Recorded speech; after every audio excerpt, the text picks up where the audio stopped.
Wake the Dead. Okay. Right. Welcome to Wake the Dead. This is your host, Sean McCann, with our co host, Hans Utter of Resonant State, and our guest, William Ramsey of William Ramsey Investigates. And tonight we will be looking at the Epstein files, the Satanism exposed, in the reality of our government and the high finance and intelligence operations.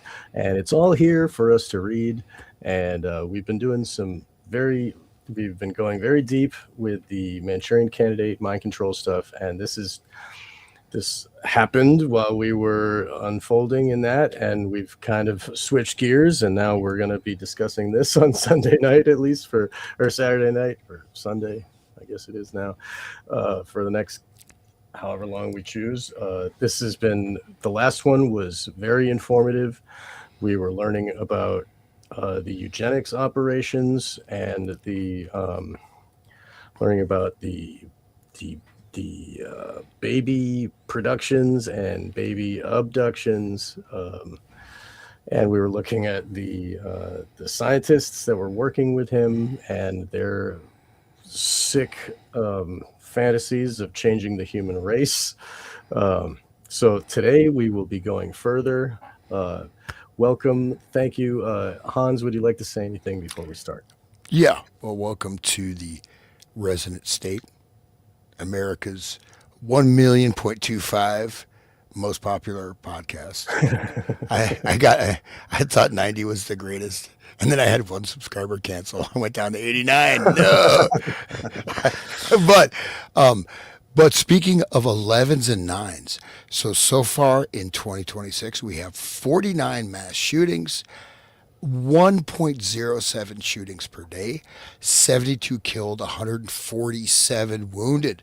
Lots of 9s and 11 in that, right? Mm-hmm. So the actual statistics. And so, for those of us who've been involved and connected with this type of material, however you want to parse it, as fringe, esoteric, tinfoil hat, however you want to say it, it's now completely out. And what we see in these documents, and we barely probably like the really, the really dark stuff, which they admit it has not been released, but we have a veritable smorgasbord of the rulers of humanity, the masters of the planet. We have everything from transhumanism, genetic modification, AI, Palantir,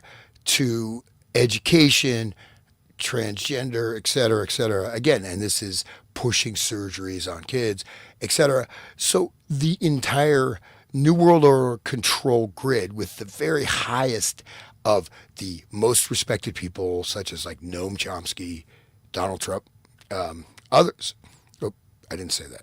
Just pretend I didn't say that, because I don't know who that guy is. But we are looking at the absolute corruption from the top, and you cannot describe it any other way except as absolute disregard for human rights, absolute evil.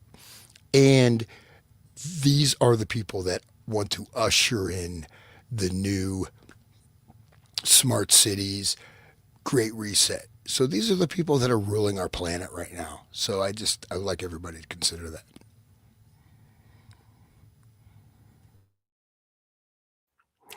Welcome, William. Please. Thanks guys. Thanks for having me.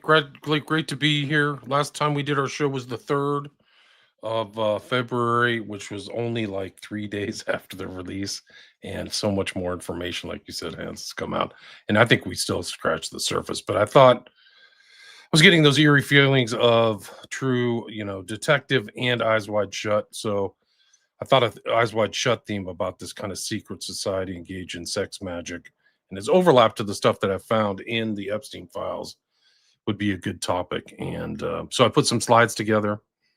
And I just think that the correlation is just so overt. Like, it's the mansion in Manhattan, this place of like debauchery. So it's so dark. They all lied. They're all lying, and they've all lied straight to our faces. And it's only going to get worse. It's rolling out. Like, new people are getting new understandings of all of the facets that are in this 3 million documents. It's actually 3.5. So there were actually some documents that came out in I think it was late December, early January. That was 500,000 document tranche. And then there's this document, this 3 million. So it's just astonishing, like reading through it. It's like a really bad ride, and it only gets worse. And the connections, people are starting to make the connections between the docs, which is even worse. But the important thing is that they redacted all the child abuse material, death, and torture, which means that there was death and torture.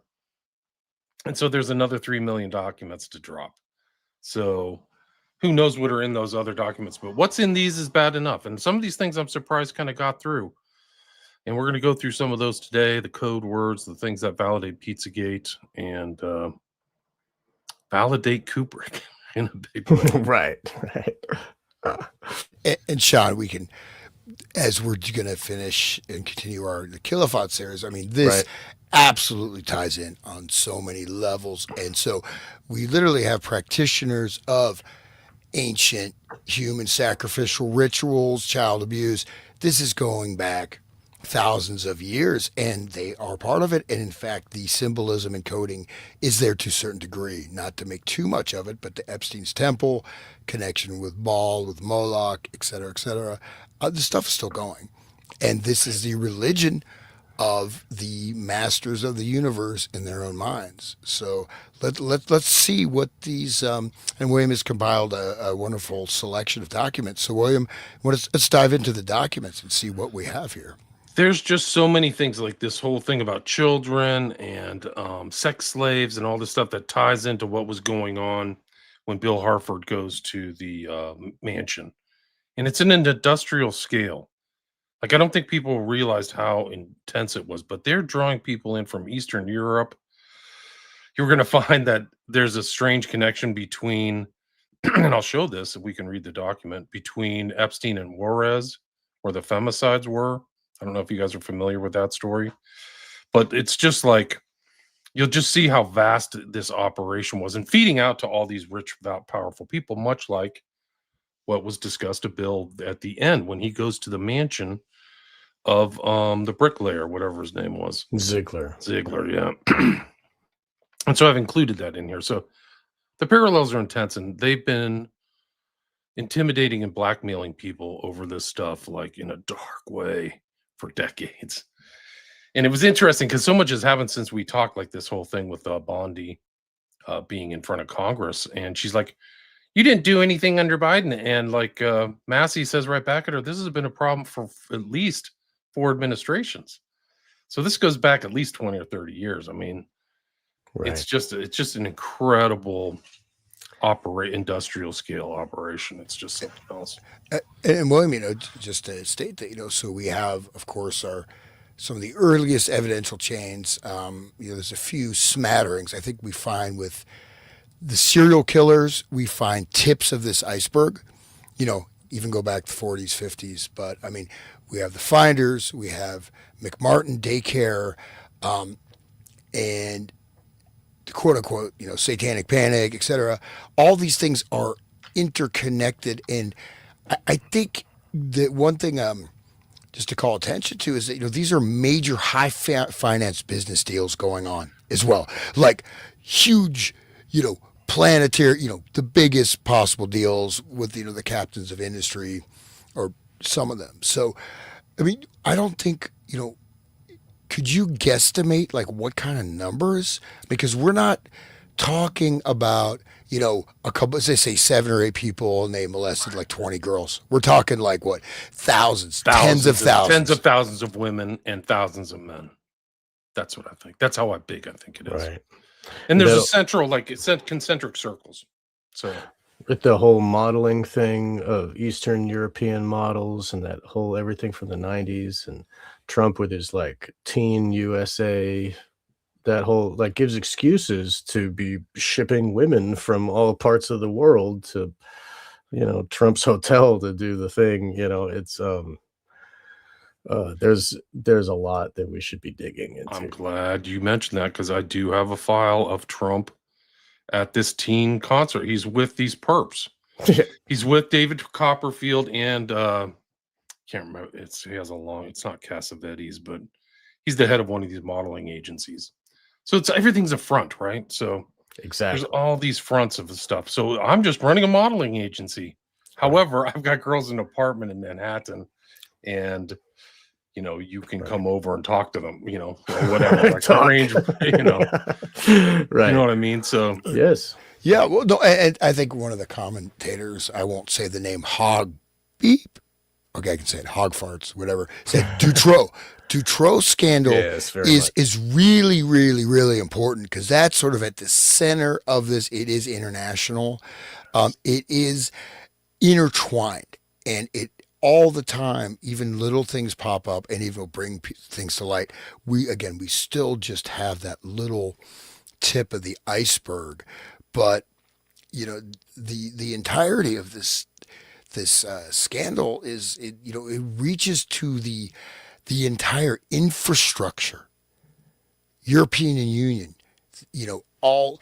most of the major and also academia, the intellectual life. That's a wild thing, right? You have these professors, you have these whole doctrines that are interconnected with this. Preying on the youth, on the young minds, get them while they're young. Yeah, and you can talent spot too, right? So like all this Exactly. stuff through there. Trying to find this thing. I'm glad you mentioned Dutroux, which was in Belgium. Dutroux was let out of jail too.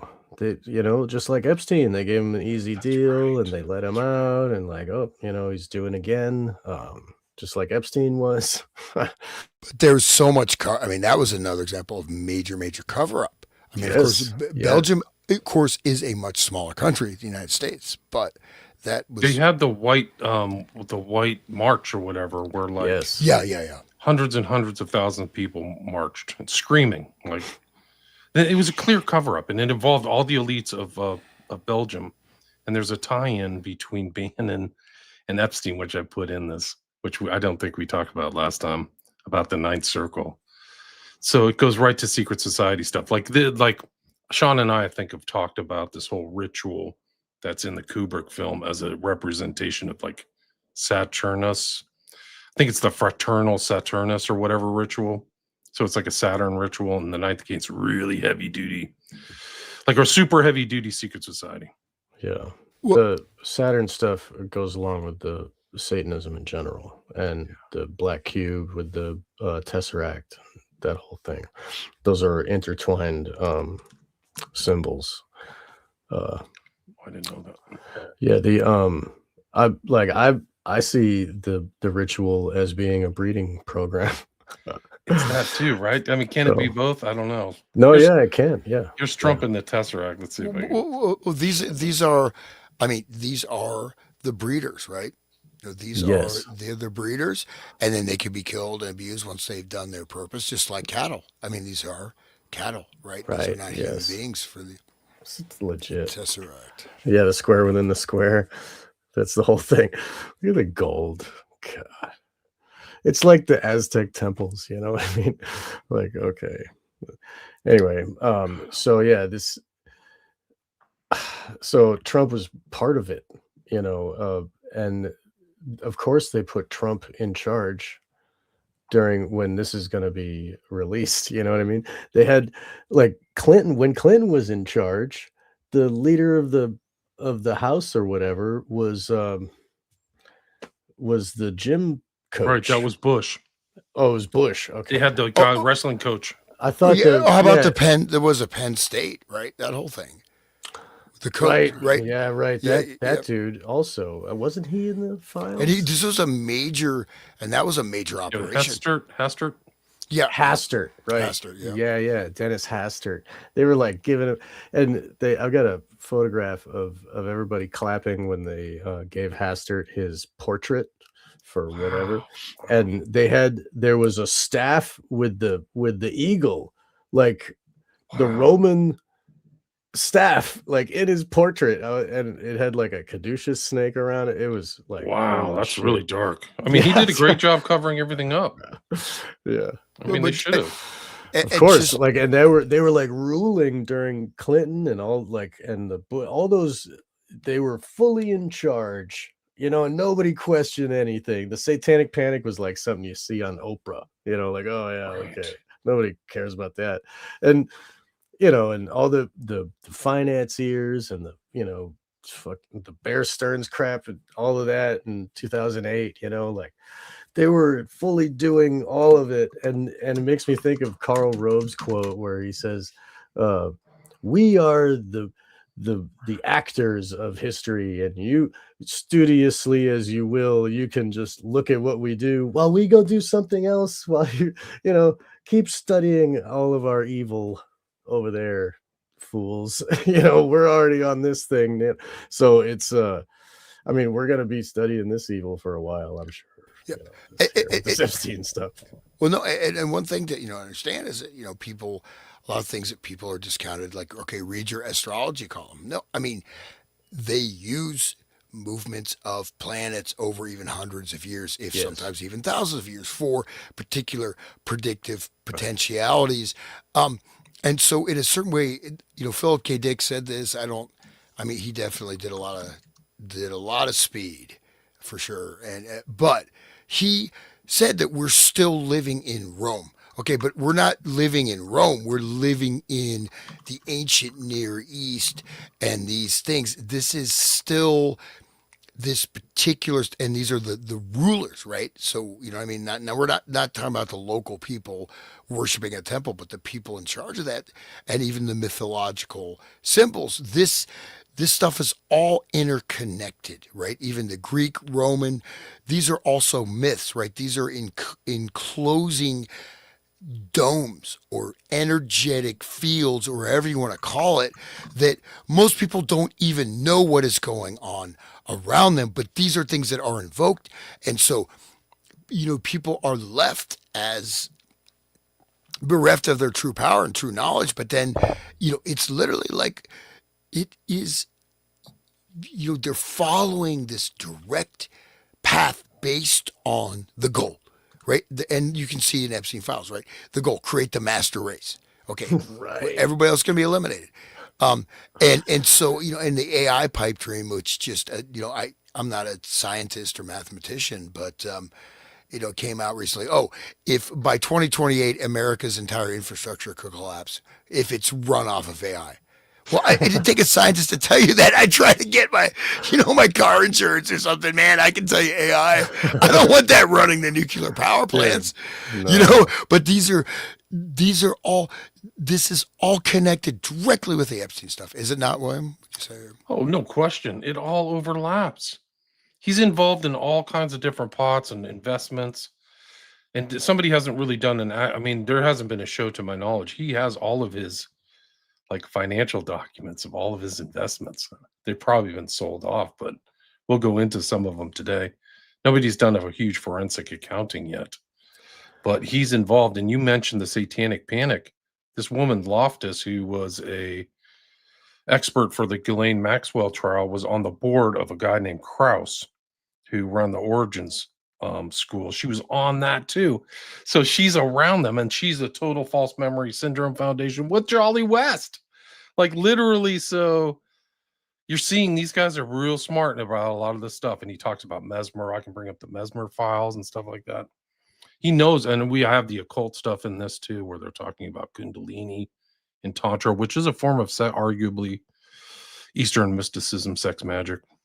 That's the basis of like all sex magic. They like the Western stole it from the Eastern, basically. It all They goes stole a back lot. to Tantra, you know, that, yeah. So, so because, you know, I just to, you know, bring up Tantra to say, because I've, you know, spent a lot of time in India. I've, you know, I started to learn Sanskrit. I can read stuff. So Tantra, it simply means machine or vehicle. It's a type of so Tantra, I mean, there's a right hand, left hand, there's a lot of it has to do with generating virtual reality spectrums in your own mind, complete vast universes, right? Based on the entire they say the involution and evolution of all matter, all material existence. So it goes to that source, and so there's different things, but primarily it is a vehicle. It is technique and practices, and so to say that, like say in India, though, I mean, there's parts of Tantra that they're quite interesting, they're quite philosophical, etc. Right? There's sex magic, but then there's also this whole side, right, of very very powerful black occultic type of ritual stuff. I mean, even say the Agoris, right? They're a type of tantra that means without fear, right? I went to their temple. One of the things they do is they have the bodies on the burning ghat, right? The body's being cremated. You run up and when the skull pops at a certain point, the body. I've seen this, right? I used to sit there and hang out and watch the bodies burn in Benares in the burning ghat. When the brain pops, they run up and you eat the brain out of the skull. That's the kind of thing. For what reason? Like, is it supposed to be power? Yeah, power, and then it's like you're transcending all matter or material existence, but it's sort of it's a level of energetic hacking, right? So you're trying to go to the source code of the universe, utilizing your own body and other types of vehicles. So primarily it's a vehicle for power. And so in this time, tying into this stuff, I mean, because a lot of just like Kabbalah, right? You get very watered down, like Madonna, ray of light. Oh, I like a virgin. Okay. Not like a virgin, man, like the whore of Babylon. That's what's going on with these guys. They That's are right. involved in body fluids and stuff like that. And it's Just bad. like Pizzagate, just like Marina Abramovich, and like it's funny that it seems like Pizzagate was almost like a test run to see how we would react, and then It feels like it, doesn't it? And how they could cover it up.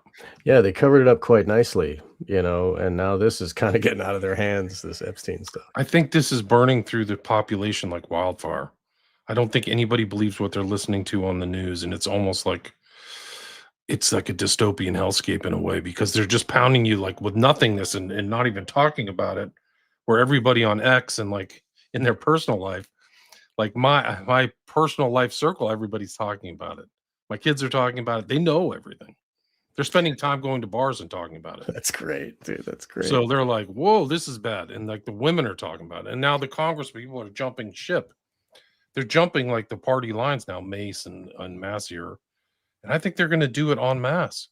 I think there's going to be, honestly, I think there'll be another congressional, not hearing, but some more legislation to get more of the files and get more redactions and more things out to the public. This is awesome. Because when we talked to last time, like Nancy Mace left a freaking comment on one of my things. Congressperson Mace. Wow. I'm so glad that they're finally listening. So she's watching my stuff. That's I put great. something. I think this is the top 10 documents. Was the Geoffrey Berman co-conspirator document, and then he got fired, right? So you see these cover-ups. Like Berman wrote 2 documents. A lot of people don't know this. Like I've gone through too much of these files in the last 2 weeks, but he wrote 2 documents. One is a co-conspirators and one's a financial crimes one, which is totally freaking redacted. Like it's just all black. So like what he's saying is like these big corporations are involved in the trafficking and right. Stuff. Not just Epstein's so bad, guys. It's worse than anything. It makes Pizzagate look like child's play. This is so bad. It's the worst thing I've ever seen. Like it's just like they lied about everything. There's like infants and like little 5-year-old kids. Like we'll get into that today. That's a warning to people. If you want to not sleep for like 3 days, turn this off and go away, honest to God, because we're going to get into pitch black evil, man. That notebook of the survivor who had multiple babies taken away. She got the sonogram picture in there. I cried full on. Like, I just couldn't take it. Like she's describing seeing his little hands as they take him away. And she's writing, "Where's the baby? Where is Ghislaine?" It's really like, holy shit, dude. From the experiencer perspective, it is as evil as, there's anything else I talk about on my show. Goddamn. But it's important that you mention that, Sean, because that case, the abuse took place in the past, and then the young girl wrote a 16-year-old scrapbook. This is like her trauma scrapbook in the voice and the delivery of a 16-year-old. And that was a recent civil case. What that means is like they got the information and they were moving in that direction. I don't know whether people were paid off. There's tons of payoffs that we can go into later too. That civil case is, I think it was 2021 or 2022. So this is like they're looking at these criminal acts from a civil perspective. And recently with great lawyers, like we're going to get into like the good lawyers, like everybody wants to talk, which is justifiably about corrupt lawyers or people who may not be in the up and up. There's like a good people out there, Marsh and Christensen and this other woman whose name I can't remember, Freeman. Well, mention their names. I won't mention the victims, but there's actually good lawyers who, like this one lawyer specializes in going after child pornography stuff. So she's doing it from a civil side, and awesome. Some of those cases, man, they are. And then we'll get disclosure, right? We'll be able to see. Well, I'm going to disclose it right now tonight. So hopefully we'll get to that. Oh yeah. Yeah. Well, I don't know why the civil cases are in this file. I don't know how they got lumped in together, and I don't know why the lawyers let that out. But they've done the public. However, when we're going to talk about and publicize it, it's going to go out and people will understand. And I'll put in the Bates number. That Bates number is these funny numbers that accompany all of these files. It always starts with the predicate EFTA, and you can go and download these. EFTA is the Epstein, what is it? Something Transfer Act. Was it? What does the FTA stand for? EFTA. Epstein files. Epstein File Transfer Transparency, I right. think. Transparency. Right. I don't know why can't remember that. Anyway, so you can see a lot of these files are extant. Well, that little girl, you described that journal. I mean, that's what I was saying about the breeding, right? So it's like you breed an animal, right? Literally, right. That's Eyes Wide Shut. That's the end of Eyes Wide Shut. But the other thing is, as they're committing the erasure of human genetic code, especially in Europe, man, Juba daycare is going strong here. Fine. But I'm saying that like these are entire bloodlines that are being wiped out. Okay, they're destroying a lot. I mean, at least the goal. And you can look at Europe today, look at all the stuff, look at the amount of abortions, look at all the dysgenic stuff that's going on. So it's like Bill Gates' doomsday seed vault. Preserve this genetic code. He's in the document saying, how can we get rid of all the poor people? And so what you see is the sophisticated. So this is like seeing behind the dark curtain of the wizard. Because they financed and supported a lot of these transgender clinics, transgender theorists, all that evil stuff. These people are doing it. They're evil. And so then their finances put into that. So money's here, money's there. I think we saw in the last show, Trivers got a $30,000 check from Epstein, right? Keep them going. So all this stuff, they're just like little tendrils of the global, octopus or whatever, so to speak. So right. It's super dark like that. Like, and it's they always like, there's the repeated statements in these files, like it can't be traced back to you. So they're cognizant of like doing things through shell companies or LLCs that are very benign sounding. Southern Trust Company, for example, like who owns that? It doesn't say Jeffrey Epstein, account or whatever, family trust or anything. It doesn't say that. So it's just super dark. It's super dark. I mean, no wonder Kubrick has been trying to talk to us about it since Lolita. Trying to put this global. Yeah. And I actually, one of the things you mentioned at the intro is the mass shootings. There was a transgender mass shooter who was acting like the Joker and killed like 8 people in Canada. So I think that this is part of the transgender. These Satanists are that's why Biden was doing so much Satanism and transgenderism, because it was really Satanism. That's what the culture of these guys, all of these guys. Right. So like Genesis P. Orridge with that whole occult transgender shit. There's actually somebody in the files who was in Eyes Wide Shut. Wow. That's her. Well, the Mortimer transgender. worked with Stanley Kubrick and on Eyes Wide Shut. Wow. Man, she was probably advising him like, okay, no, we don't use that kind of mask. We use these kind of masks. I know exactly what we're doing. Yeah, right. But just to stipulate it, we did the whole Manchurian Candidate series. So gender dysphoria is what used to be, right, one of the most deepest mental illnesses you can have. Because here's the thing. Okay, you could have delusions about yourself to a whole grade. Now you have a delusion about your own physical body. You have now reached a major point of psychic break, right? And yes, you go back to Hirschfeld and all this stuff. So there's people that are, they're what? They're kinky, they're this, that, when you're an adult, it's a little bit different. When they're pushing this on children, you want to talk about the, fragmentation of personality, embedding, implanting of hypnotic coding, and basic biology, denying and destroying. Like, the transgender stuff is genocidal. You cannot, once you cut your dick off, it's not going to grow back. No matter how much, whatever supplements you take. Whatever Alex Jones. That's the sacrifice. Alex Jones, grow it back. No. It's a sacrifice to the god, that's the pleasure device. You know what I mean? Or like part of your pleasure anatomy. Now you'll never feel that pleasure. And it's like a gift to the fucking dark lord that feeds on foreskins. This woman who I just showed literally is sending emails. She's like, I was an elite. So she's a model. So like this is like procuring the woman for the ritual. I was with elite modeling agency, traveled the world, became a TV presenter, then various movies, only small parts. The last movie I did was Stanley Kubrick's Eyes Wide Shut. Very good friends with Prince Andrew and Sarah and the girls. And Andrew's in there with some kind of 10-year-old kid or something, a 12-year-old kid. But they didn't redact it for some reason. There, real quick, there's a picture of Andrew with Ghislaine, and Ghislaine's wearing the Venetian mask, the domino mask. Remember that? I mean, it's been on the internet. There you go. Yeah, right. I think, and he's like dressed as like a sailor, like a naval, whatever.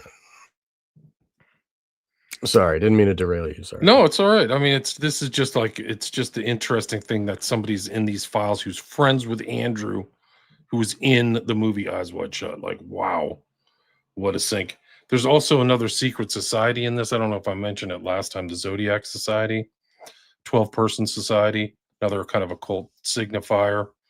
So that's crazy. And it involved Paul Volcker, who was literally the head of the Fed, I think under Bush was in it. Like, these are big time power players. Yeah. And he was like really wrenching the economy. Remember that? I mean, he like raised rates like real like a yes, like double evil digits. overlord. Yeah.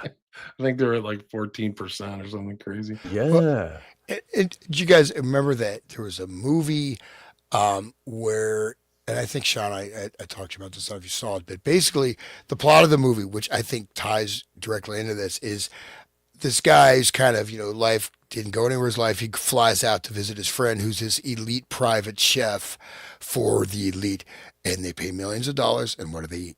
Human beings. Right. You saw that movie I'm talking about.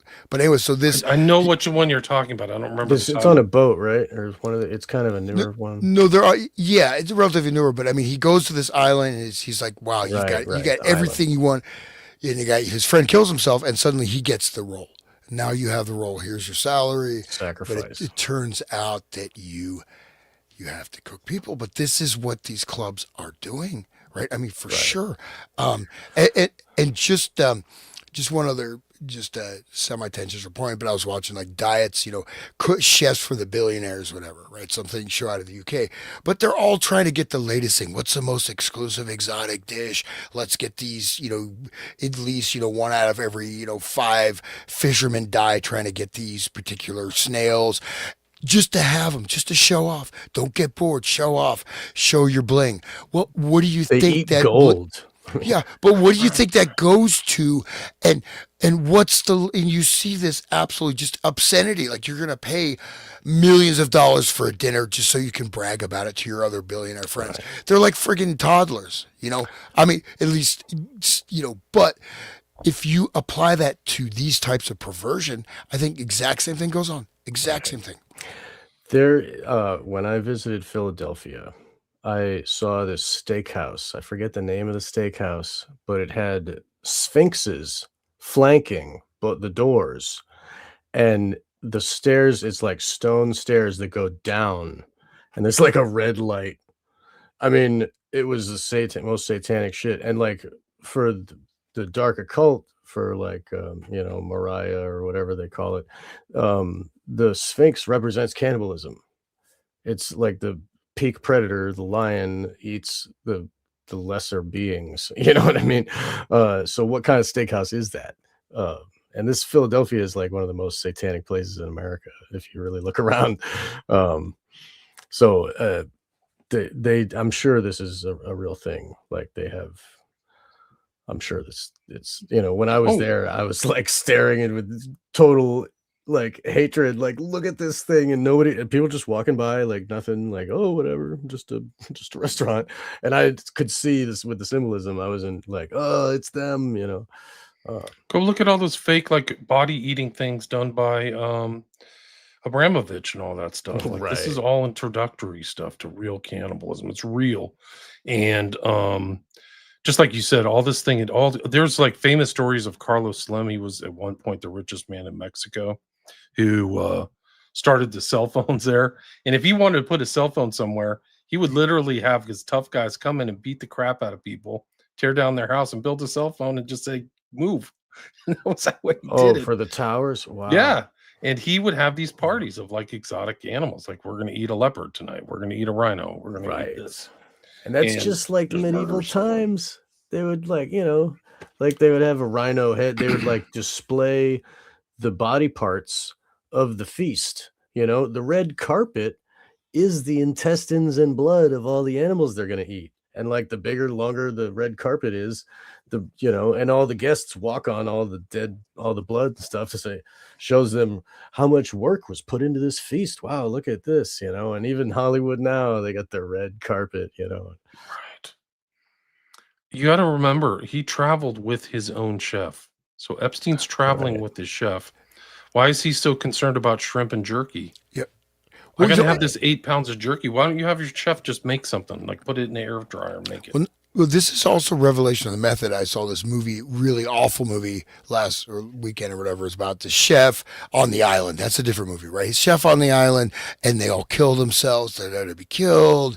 But this cannibalistic feeding, the Abramovich these are revelations of the method, Right. showing what is being done. Like that party, right? They have the human body cakes. Right? They're saying this is what we're doing. Here's what it is. And in fact, they're restaurants that serve human flesh. People voluntarily give their flesh. And how about that? Have you guys seen that German documentary about the guy that ate the other person and filmed it? So this, I heard about that. yeah. Unfortunately, I watched it. Oh, You have to remember too, Abramovich is connected to Yao of God. She Right. went down there. She believed in his spiritual power. At least that's what she said. Just like publicly. Oprah. Just like Oprah. And what is Yao of God doing? He's raping every girl he thinks is cute, Selling sexually babies. abusing her, and selling babies globally. Mhm. Who's Yao of God? He was John of God. Yeah, John of God. Yeah. He's from Brazil. I did a show on him. I've Okay. done a Yes. couple Yeah. shows on him. But it's he was like a medicine man, and he had this syncretic religion that sounded a lot like Blavatskyism, like Theosophy, and he believed in the ascended masters and stuff like that. So it looked kind of Christian. It had a Christian iconography, but it's really a fusing of a bunch of different stuff. And he went to jail, and like people who said this guy's an original gangster, like this is all fake. If you get, he will try to get these girls and just like like systematically abuse them, like he's trying to draw energy, like it becomes something other than sex. And I think that's kind of the same thing about Epstein. is that the sex becomes like I'm going to get this person and traumatize them and leave my mark in their brain, almost like Hubbard or something like that. What it is they're domination. It's soul cracking and taking your energy. So you're taking the life force of this human being. You are, and somehow you're making some type of voluntary agreement they're making along the way, whether they're conscious of it or not, right? At least with Epstein, right? That just gave it a lot more power.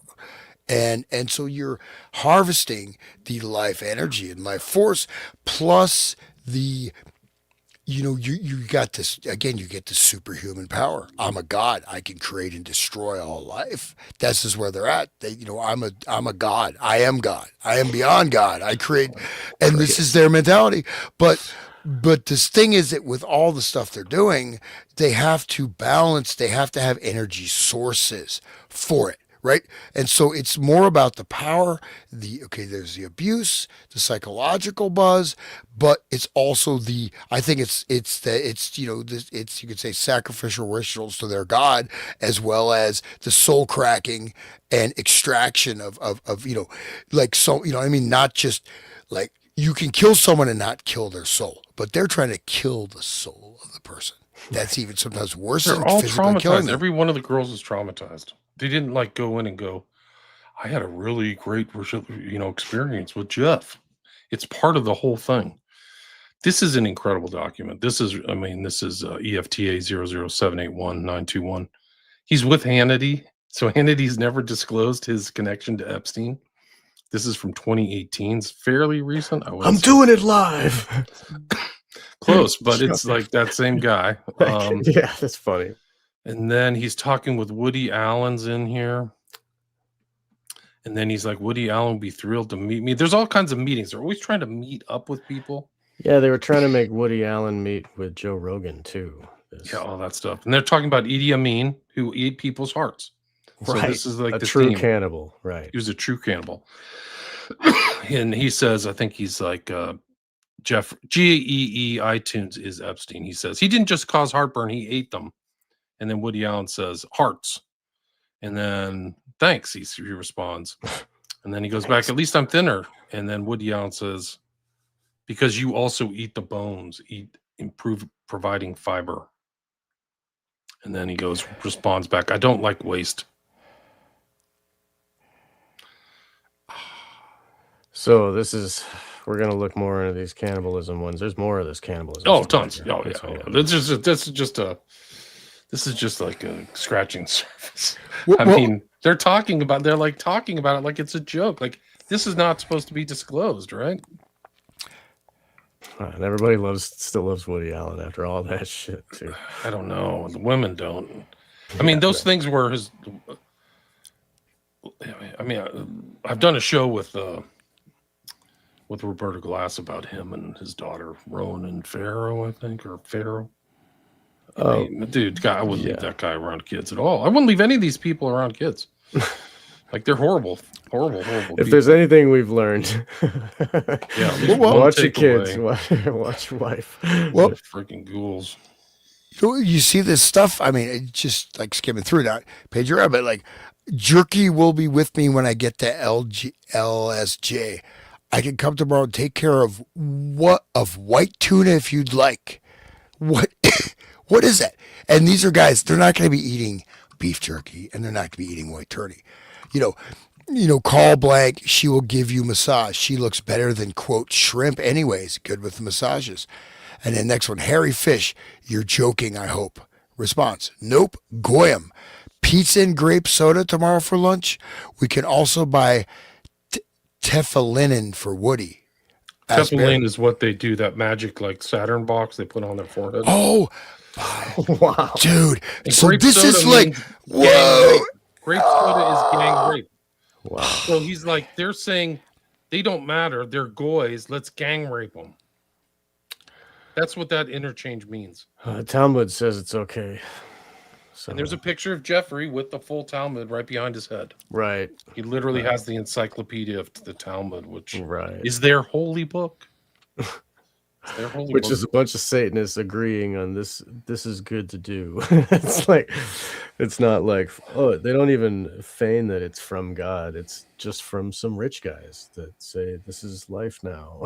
You know, it's that's how they really want true government to work. Is just It's for there. the They want to be the oligarchs true to government. decide, you Yeah. They know, want to be the true government. yeah, That's why he's yeah. behind everything, manipulating everybody. That's why the new Bannon and morality. That's why they're pushing. Like, I mean, they already they got the gay thing is all been accepted now. Everybody's okay with it. And then the trans thing, they're pushing hard of the trans thing, and it's kind of almost falling off the rails, but still, you know. And then what's next after that? You know, it's gonna be the kids thing. Then after that, it's gonna be animals.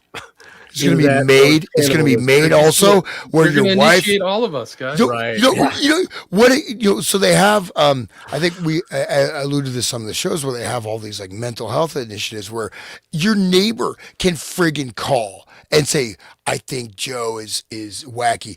They can come and they'll detain you. And these are 72 hours. so at least in Massachusetts that's live, but you know this so that. Where's the maid? Right, maid, medical assistance in dying. Just kill him, right? Right. Just I'm gonna, and they're giving the worms, right? So basically, for them, we're not.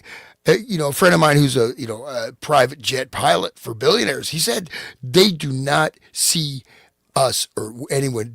We are literally not human. We are, and we're not even like, it's like people that hate dogs, being around dogs. I mean, they literally see you are not a human being. We are in a different reality, right? And that's the black cube on the third eye, right? Pineal gland going into the Saturn. And then, of course, Goya's painting, right? Saturn eats his young. That is that not? This is the spirit cannibalism. So scared of that painting. Cannibalistic ideas. We're going to get into some great paintings tonight too, because that's one theme in Eyes Wide Shut too, is all the background art. Right. Yes. Thank you, William, for saying that. Here, wait. Before we get off the maid topic, I just put a link in the chat there for the private chat. It's Right to Life News. I mean, people are going to say, well, it's not New York Times. But anyway, doctors in Canada propose euthanasia for babies with disabilities now. So now they're aiming it at children. Oh, if they're going to grow up to be retarded, so kill them. That's the new thing. So it's already. Man, you can get made just on request. I'm depressed. Oh, right. Would you like medically assisted suicide? But a child can't like request, like, so the child needs protection. You know what I mean? And if it comes out of the womb, they can still kill it. It's still going to be legal. Like even like pre-womb, they go all the way. Like Hillary Clinton says it's okay. Partial birth abortions. I mean, that is the most horrific thing. Like a pair of scissors is the murder weapon, like in the back of the head. Like, I mean, she's in on it. They all know this stuff, man. She's these people. I mean, they're all friends. Like, it's crazy. But CBS, this new CBS iteration, they put Dershowitz and Hillary Clinton together. Jesus Christ. Dershowitz is in real trouble. These people are in real trouble because once people realize how bad it is, like you're taking a 5-year-old into the mansion where you are all the time, right? And you're raping that. We're going to see the pictures tonight. Did you see how Tom Hanks ran away to Greece the day the Epstein files were released? On the 30th of January of this year? Yeah, I think so. And then Oprah ran away too. There was like 5 of them. They all act guilty. That's another thing. Another tell. Yeah. Well, so we have our hero, right? The Canadian hero, the guy that murdered his own daughter, who was, I think she was a teenager who had, whatever disabilities, and he killed his own daughter. And there's this whole movement. He's a hero. He put her out of her misery. He murdered his daughter because she had disabilities, and he was promoted as this great hero. And this narrative is pushing forward the whole maid thing. And here's the thing, like, you can be really, I'm going to swear, I normally don't. You can be completely fucked up, but you know what? As long as you have all your limbs attached, you're probably going to get out of it at some point. And people that turn their back, they commit suicide. Like how many people, I mean, there were people that said, they were about to kill me with a mate, right? They're about to kill me. And then whatever, someone kind of intervened and stopped them. He said, "Now I'm fine." And because of this, I would have been dead. I would have lost my life. Right. And, it's just like, well, I feel like a woman. Hi, I feel like a woman today. Okay, I do. Maybe I do. I think I'm a very feminine man. But what does that mean? Oh, let's go get surgery. You have this impulse decision, the impulse decision for death. This is now implanting the model through the narrative framing in the population, right? Including cannibalism in how many shows in the past 10 years, past 2 years, past year that have featured cannibalism. Either There was like a whole show with Santa Maria something barbecue. Yeah. or Yellow Jackets. I mean, it's all over the place, man. Right. Wow. Yeah. And Makes perfect sense. Yeah. Santa Clarita Diet. I think. Yeah. Good memory. That's right. Yeah. I didn't watch it. Me neither. No. Guys, there are Of things in the Hollywood files crap. too where journalists are getting, they're getting coined for writing certain, things. So, and Bannon, and the whole Bannon and Epstein show is just a whole nother show, or the You mean the interchanges. interview that you're talking about? Pardon me? The interview that Bannon did. Well, that too, yeah. But Okay. their communications with each other. He's like, "Okay, Bannon, we're gonna help you get started," and Right. he's like setting Bannon. He calls Bannon "good boy," like a dog, like "good boy, Bannon, Wow. good boy." Like, wow, it's just so like I would never let somebody talk to me like that, or even text me like that. But yeah, so he does that, and then there's just other instances where like, oh, thanks for that 5K. That article's bouncing around here now. You know what I mean? So like, you think that these are organic? Like, I'm getting up in the morning, I want to write this article. It's not. It's Jeffrey Epstein's paying for it. And I think that's happening a lot in the culture too. It's like the amount of money that's being dispersed is crazy. And it's And all probably he's- based on fake art and sex trafficking. Right. Remember Hunter Biden's painting sales? Good point. And how did he even make those? I mean, and that guy, I mean, he had sex with like multiple family members on camera. The Hunter Biden laptop, that also. Yeah, he was supposedly having sex with his brother's daughter. Yeah. Yeah, dude. Yep. Underage. And when he has, You're right. he has video of it. He filmed it. He had video of that. It was I saw that. I got that. And the FBI files. covered up the freaking. No. I got there was at one point you could download all the actual. I downloaded the whole laptop data, and there. Yeah, he there wasn't. It's not alleged. He did it for sure. The life Delaware of a is the home researcher, of- downloading Delaware and is- watching the worst shit. Delaware is the home of the DuPont family, and that DuPont heir raped his 3-year-old, and they didn't even put him in jail. Right. People should listen to Jay Parker about Delaware. He's from Arden, Delaware, and he's a generational abused family, Satanism, both sides, mother and father, and they live in Delaware on purpose because that's like a center, yeah, like just look at the Bible that Joe Biden got sworn in on. That's not a normal book. You know what I'm saying? Jay could tell you a lot of things, and everybody should pray for Jay right now. He fell down again, and I'm sorry. to hear that. he needs That's what medical Delaware. care. At one point, that was the kind of center point in the United States for international business. Remember? So all these, Right. because you didn't have to declare who was the actual owner of any entity, so it had secrecy. Right. It's a small state. We're getting. There are some kind of dicey comments a bit on the chat, just because I'm. You want to check the chat? No, Let's check the that's chat. just We're an fine. hour Just let it through. go by. No, Tom I'm saying, but Cruise someone is said, on it. Mae Jay Parker is the Russell, man. Right. Mae Russell was better. Right wing conspiracy theorists. Look, at least on my point, I'm so far beyond what you call left-right paradigm. Right. Okay, this is an absolute illusion. All right, and you know what? And if you're gonna say, I mean, I grew up. I mean, my grandfather was a famous socialist, California, whatever. If you're working actually for the people or whatever it's left, okay, great. If you're, pushing ideologies, if you're pushing destruction, if you're pushing self, genocidal behavior like we see all throughout Europe. There are women getting raped every day. This is literally, I mean, you watch these videos, you go through these cities, you know, I mean, it's amazing because some of these places I've been, right? And you look at them, in not this all started around the Syrian war when the real thing came. A lot of cities in Europe are just destroyed. This and women are being raped and murdered all the time, and people all the time.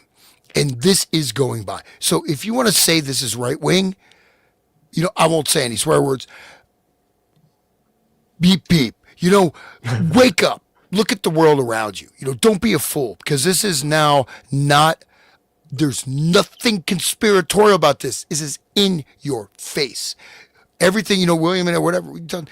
You know, could you imagine this coming out? All this stuff we said. Here it is that ties all these things together, and it's here, right? It's not, you know what I mean? It's not, you know, you're not just getting one little piece of data here and there. No, it is right here in your face. So I think if, you know, people need to get off of these divisions, because no, right, yes, left, right, and wrong. What's right, what's wrong, period. Yeah. You know what I mean? Moral standpoint. Yeah. And, you know, Hans, be aware that there's a lot of people, we were just talking about it earlier, that are falling out of the illusion, and they're, you know, they're trying to find people that are speaking, and so they're shopping around, and, you know, we're above the shoppers too. Like, I mean, so like, don't fret, you know, like these people, they still have many illusions to go, you know. Statism is a big one, and it takes a while to get free of that, you know, because it's such an easy way to agitate and get us. Like, if it's only half and half, it gets almost all the population with just like one or two arguments in the media. So it's and these people, they're trying to find a solution, but they want that same language that they're used to hearing, you know, the left right thing, and they want us to be like Tim Pool or some shit, like I am the boot or whatever the fuck, you know. But we're obviously we're above that, and God bless you, Hans, for saying so. Because Well, no, yeah, I'm not a person. There's no response to that person.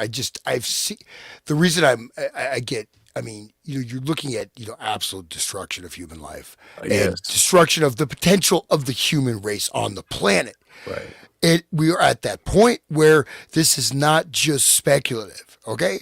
right, Now, I don't think it's going to happen, but it's not about that person. It's right, just that, you know, the whole, what you see with this is that they're all involved in it.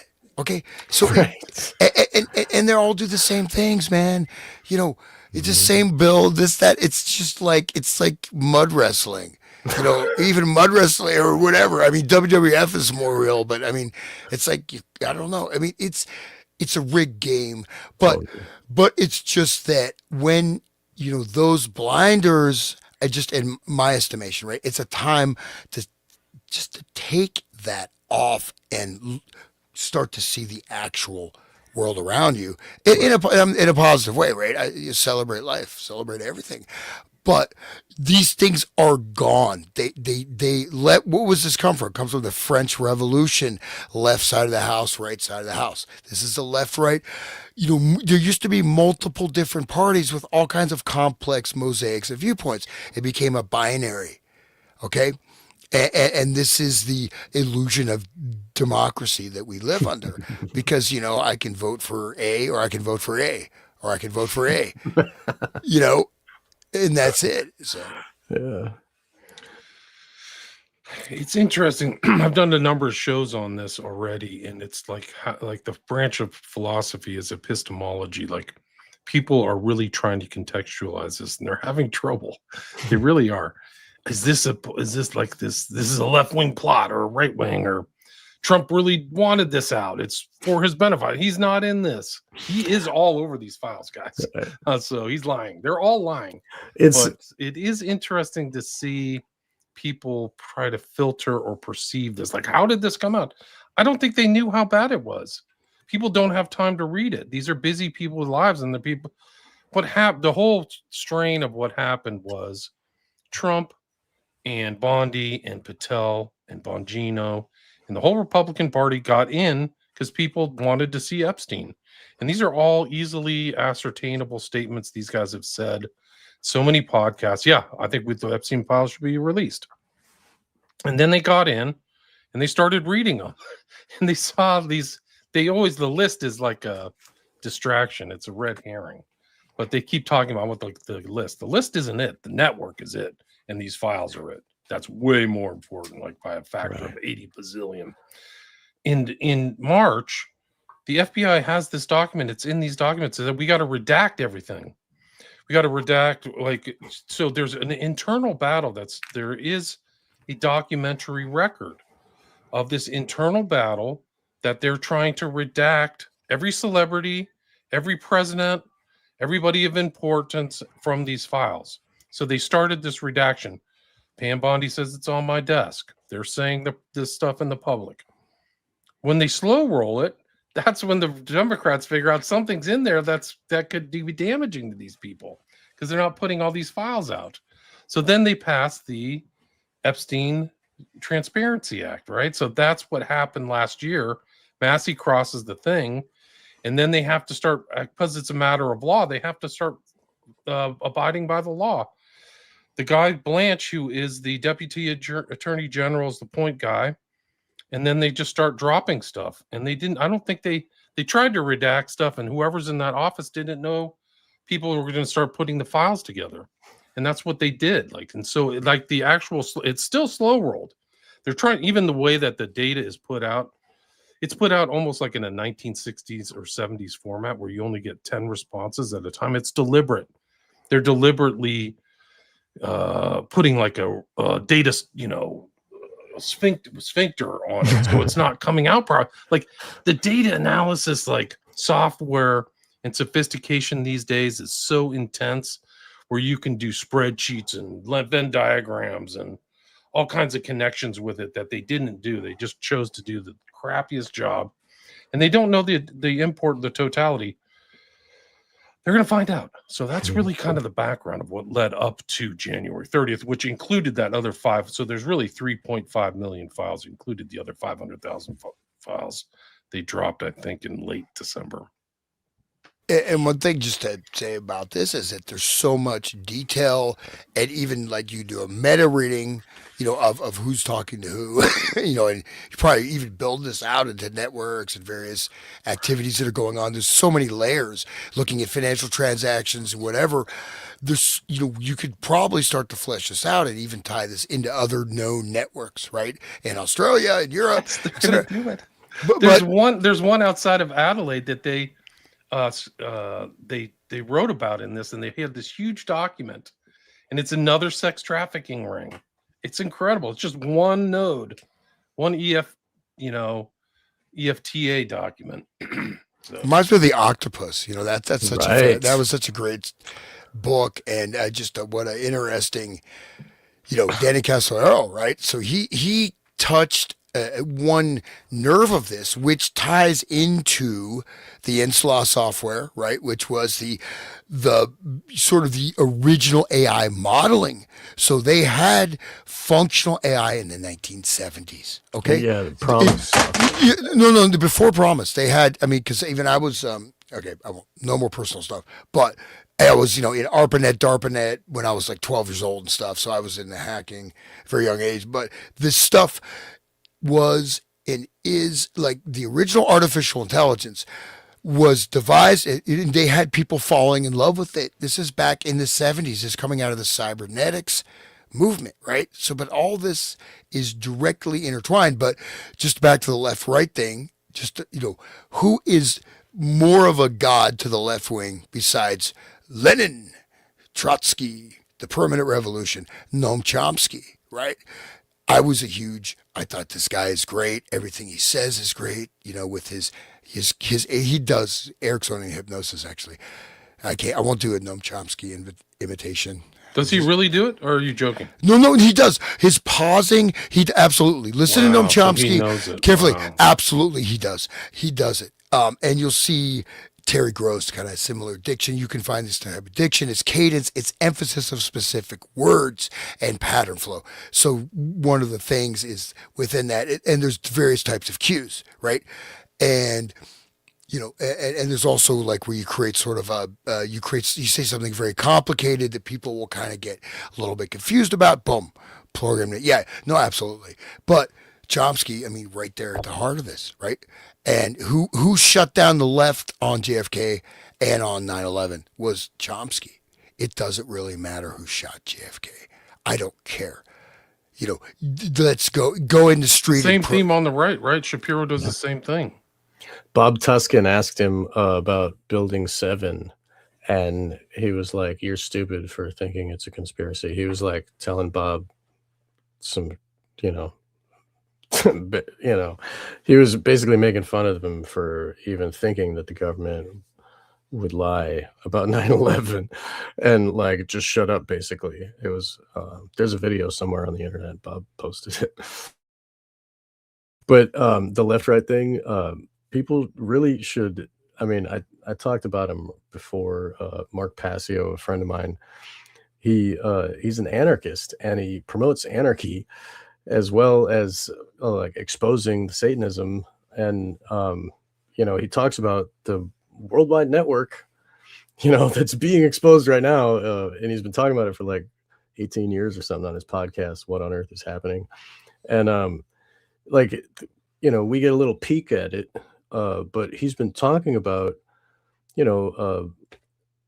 people should really look into his work, and this, because that way he can help you to find anarchy, and then from that you can come at the perspective of like logic, looking at how this is working and what is actually being done, what is the fruits of these evil deeds, and what is the symbolism that they're using, to figuring out the code, basically, to understand the reality,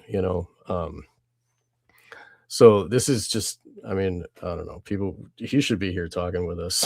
I think that would be great, because like really it's, he was being groomed for the Club of Rome, and this, Epstein was talking about how he was a member of the Trilateral Commission, and these guys, these circles are not unknown to us. We know all this stuff, we just have to recognize, they also do the sex trafficking and they also do the cannibalism, and they trade and blackmail, and you can actually cognize it when you realize that they have a philosophy of Satanism where they see humanity as prey and them as predators, and they worship themselves as gods, and we are goyim, like we were saying earlier,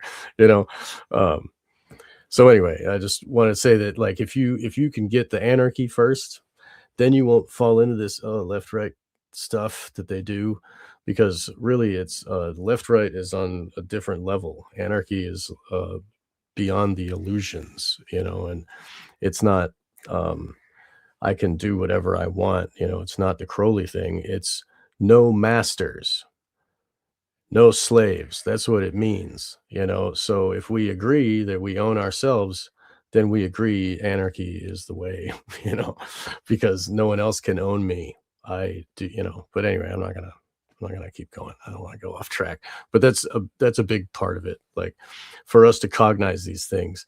And they use the distraction of the left right to make us fling us off course. I mean, I was watching the regular news and that's all they talk about. That's, they're covering up for Trump. Like, this guy's just, they hate, and like James Evan Pilato says that Trump and Taylor Swift are the main drivers of our economy, like the entire like media. So really like that hatred that keeps you not looking at the reality. It makes you like hate the other like you. And then we're divided, and then the Satanists keep doing what they're going to do. I don't mean to be on a soapbox. All right, I'm going to shut up. No, one of the, I mean, I, initially when I first, whatever. I counted a lot of different things, but when I first started doing stuff, I really didn't. I thought of it as conspirotainment, right? I think it's interesting. I'll look at it. I'll talk about it. I am not going to think this is real in my daily life. I'm just going to go about my business and just whatever. Even though it's there, you know what I mean? I just keep a little bit of a separation. It's a little bit harder to do that. I think that there's good people, in the government. These are complex systems. There's all different layers of dynamics we may not be aware of, even though there's a lot of these governing impacts of, for example, you get the nodal juncture in a particular position of power, and it may be the undersecretary of this, but that's the person who actually is filtering all the information, right? So these nodal points of power, but it's I think we don't what they are leading us towards and what has been ginned up, right, in terms of the pipeline of one of the things is civil war, social collapse, people completely just losing their ground and just going maniacal in this net. I think that's we really absolutely want to avoid that. This is being predictively programmed for us, potentially, right? These are all potential states. I mean, but the fact, the key is that just be there in the world. Once you realize, wait, it's kind of like They Live. You're wearing the glasses all the time. Okay, well, but you still, you stay grounded in the thing is that the truth, a lot of these things are being imposed on a magical level, meaning that they're being imposed as energetic potentialities of the future that we're being steered towards, like the transhumanists, COVID. The thing is, the positive thing is it's a lot of they played a lot of cards. They did a few like hold them and fold them. Like, oh, I'm going to throw it out. Like COVID was a big throwdown, man. Yeah. That didn't work. Now they had to change the definitions and stuff. Go ahead. Sorry. But the amount of damage done by that. But I bet William, right? We probably even see people connect with that whole COVID thing in this. The central component. Gates, planning for pandemics, Wolf, metabiota. It's all in here. Right. It's people haven't gotten to it yet because they're just trying to grasp the enormity. It's funny. We were talking about just last year. We were talking about three of us were talking about Civil War, those movies with Brett. Remember, we did the show talking about this is where they're pushing us, and this is what look at this movie and that Left Behind, the other movie that Obama produced. That's oh man, they're hoping is going to crack it open. But is this going to make the Civil War? This Epstein release? You think that? I don't know. This is a Harper's Ferry Fort Sumter event. There's no right. Yeah. You guys want to get into some of these comments? Or yes, do you want please. To ignore them? Okay. Your comments. We are at the 1 hour, 12-minute mark. There's 330 people listening. Thanks, everybody. Wow. That's for listening. That's a lucky fascinating number. Topic. You have to connect the dots in the right connection.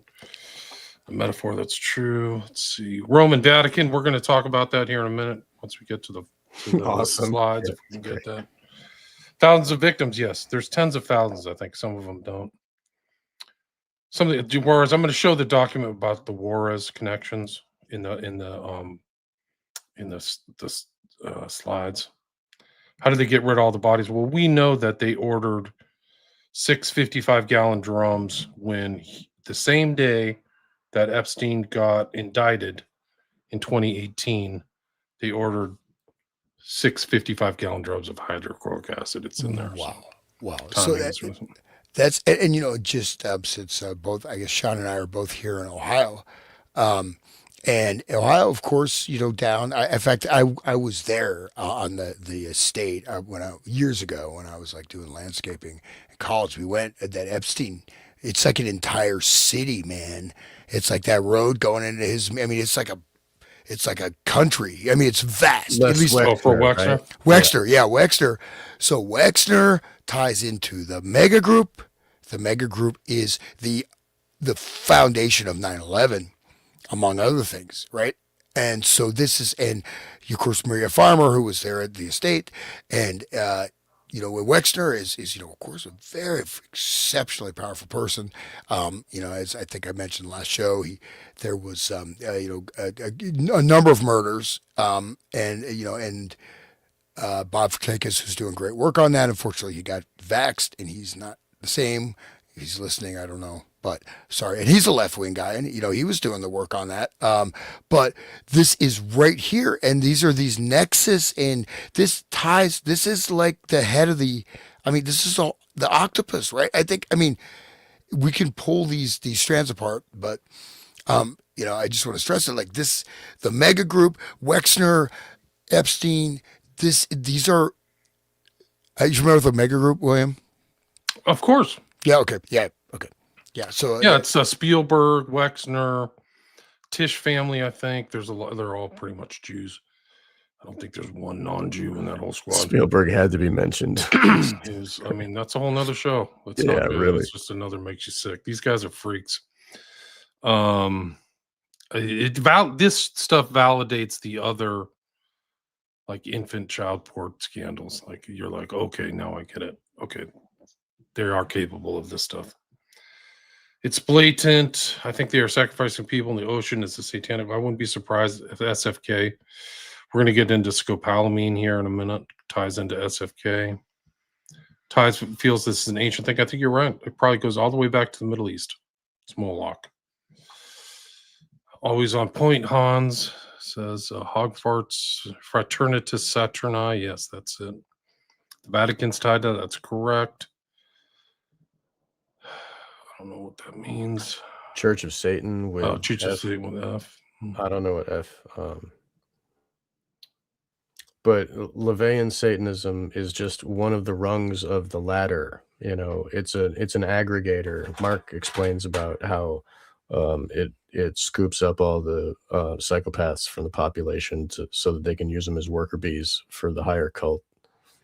The Aztecs actually did eat people. There are records in the record of Bernal Diaz that they had soups where you could eat cut up little babies. So they were the Aztecs were the. I mean, if that's also talk about the Near East, ancient Near Eastern Canaanites and Phoenicians and etc. and all these things. Yes. But the Aztecs were major with their pyramidal sun temples. I mean, Apocalypto. I mean, this stuff they did human sacrifice on a daily basis, if not more. And they had the same thing with the elites, and they were cannibals, and they were completely in.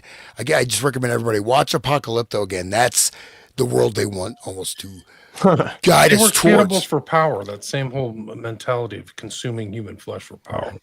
They fed them psychedelic mushrooms, the victims first, and then gave them this whole idea about what they're gonna. The afterlife and shit. Well, they thought the sun would fall or something if they didn't do their rituals right. The whole planet was dependent upon their sacrifices. At least that was I don't know about the masters of it. But. I mean, wasn't that the same thing with the Egyptians? When the sun would go into the underworld, it would have to fight.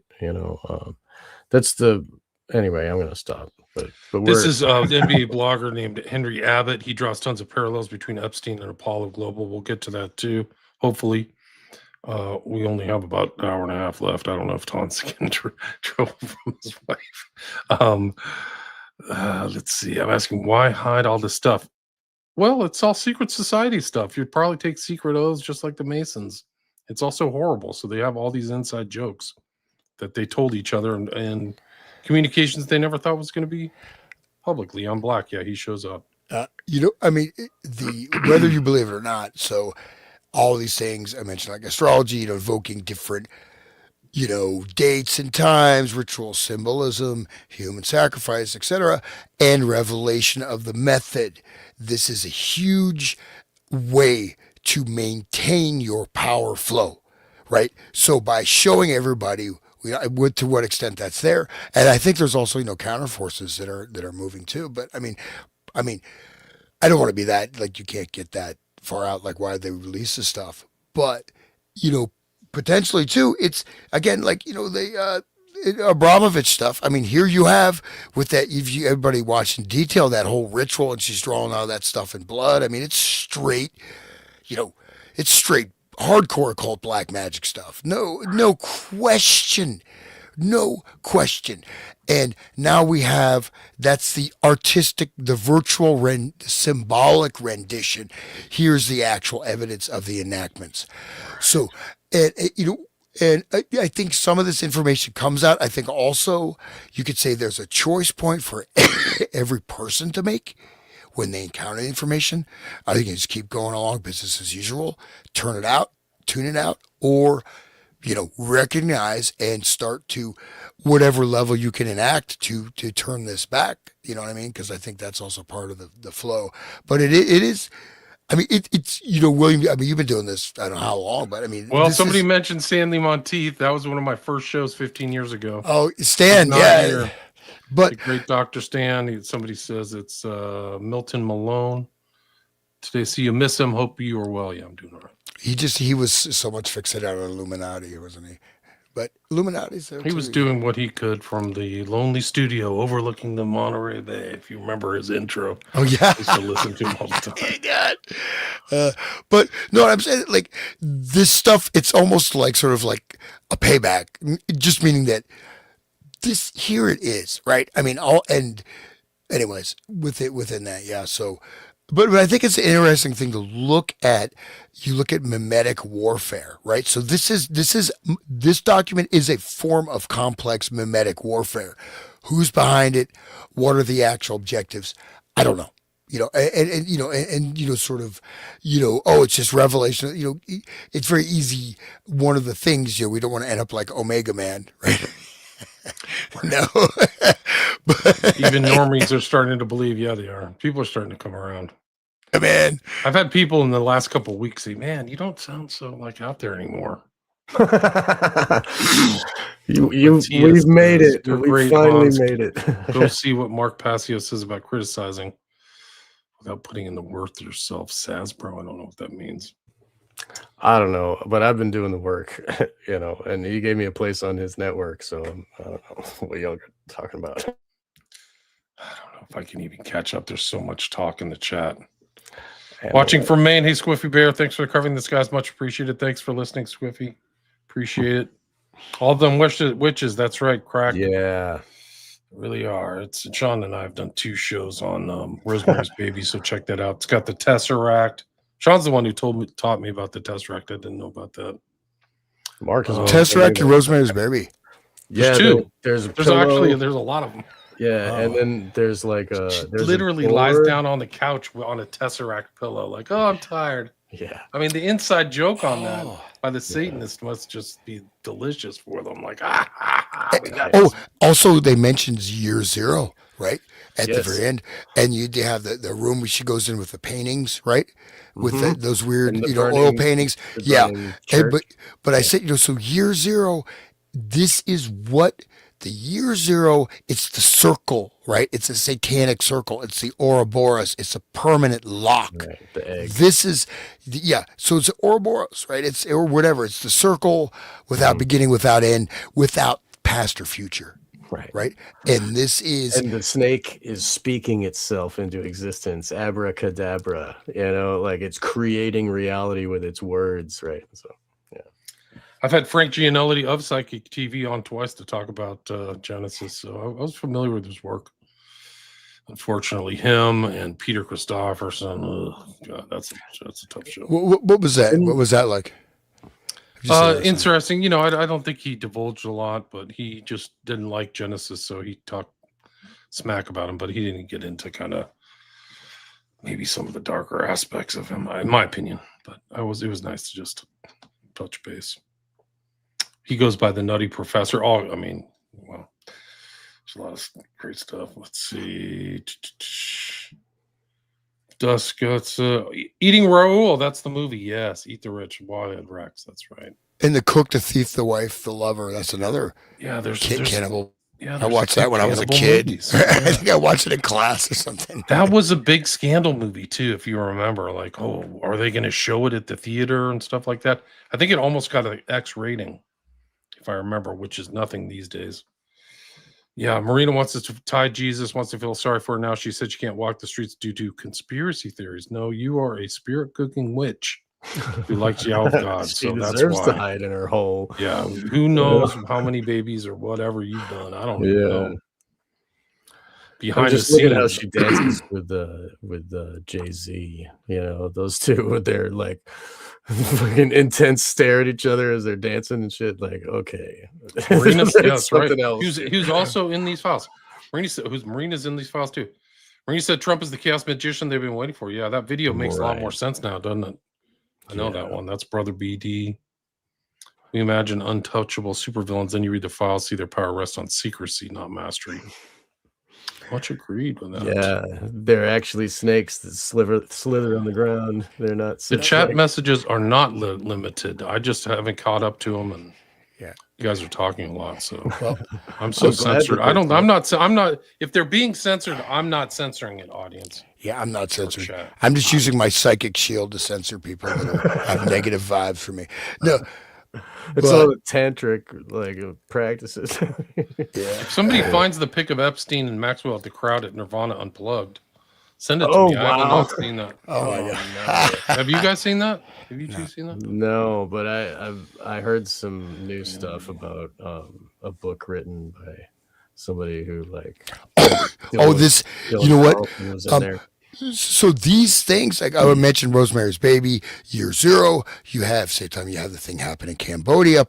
Pol Pot declared Year Zero, the Right. genocide. Year Zero is the birth of the satanic overlord, right? It's the integration of the caliphatic, pure demonic hierarchy in at least 10,000 years, if they hope for eternity. So it's a prison without any escape for the slaves, right? It was 1966. And 66. Yeah. yeah.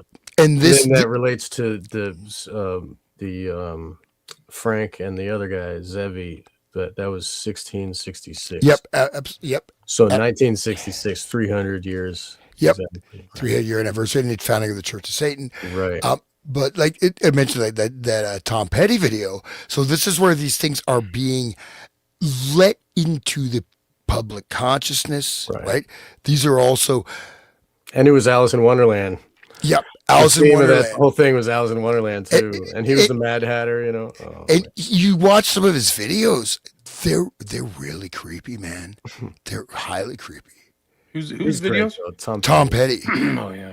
He's great though. I mean, don't come around here. No, he plays the same three. You know, dude. His daughter's a Three heavy duty Made up. Thelamite. She's a heavy duty Thelamite. who is what? His daughter? Oh, really? wow. Yeah, I heavy figured. duty into magic, man. I ran into her Instagram and I was like, whoa. Wow. And she's hanging out with this guy who was like basically an underling of Kenneth Anger Wow. in a big way. And I was like, Yeah. whoa, this is like elite. The thing is, all these kids no are like heroes, famous man. people are Satanists, man. Yeah. Like either Kurt that or- Cobain's kids like that. It's just wow. Kurt Cobain's kids also. That or they're in porn, you know. They do that too, or they get transed, you know. I think that's all a sacrifice. Ferdinand Shawnee says eyes wide shut discussion Sean did recently with tinfoil hat was too short. Yeah, they showed Yeah, it back dude. I agree.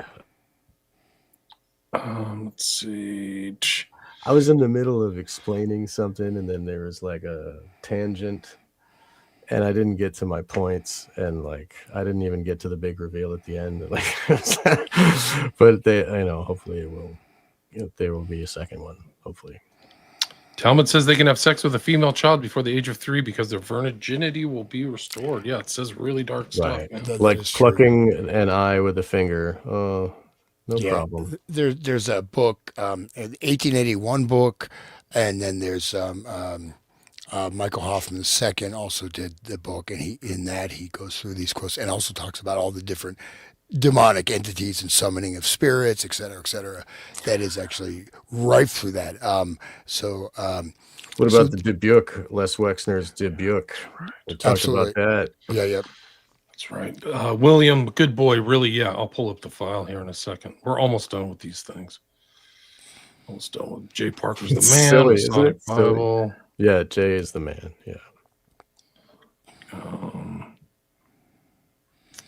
6, Behind Unveiled, he connected some sick stuff about the genetic engineered babies. I think we talked about that last time. They were screwing around with it, and I've done shows on that. Like the future of the human race. They're putting together stuff to change the human race.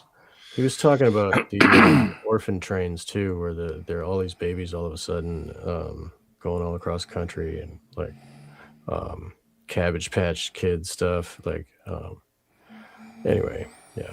The film Copperpot, I'm not familiar with that. Don't know. I don't know who's getting censored. I don't know. People are nobody censored anything. I just think that it's really the chat is just I can't even keep up with it. I've been censored. I can't even keep up with the comments, guys. Like I could do a whole show trying to keep up with the comments.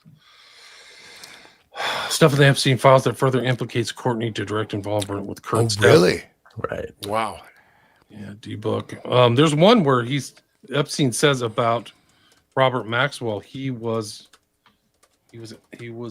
killed off or something. I can't remember the exact term. But he literally says like he didn't fall off, he was done away with. Oh, Maxwell was assassinated, yeah. Right. To do that's yeah. Which has always been taught, it's always been speculated. Okay, that is it, guys. The chat, 360 listeners. Thanks everybody for listening. Please share the show. You can restream it too if you feel like it. Wouldn't bother me. Let's see, where are we at? I was going to find the Good Boy reference for something. There is a chat AI bot. Sometimes it will delete comments, says Scorber. I'm not using that, that's for sure. Oh, well. So yeah, Hans was talking about the astrology stuff, and Pluto is returning to its place when like the French Revolution happened, and when we had our maybe it was America's revolution, but Pluto is like the whole society moving and changing, and it's moving to a new house, and so it's returning to its place. I don't know. This is EFTA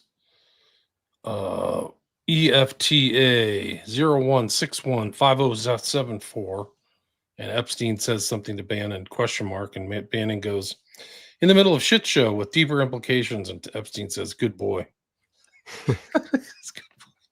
Pain in the ass, but has to get done. I have faith. Then they bag on like Lawrence Summers. Pain in the ass. You would have loved watching Summers eat sashimi after sashimi after sashimi, like at the seal at the Central Park Zoo.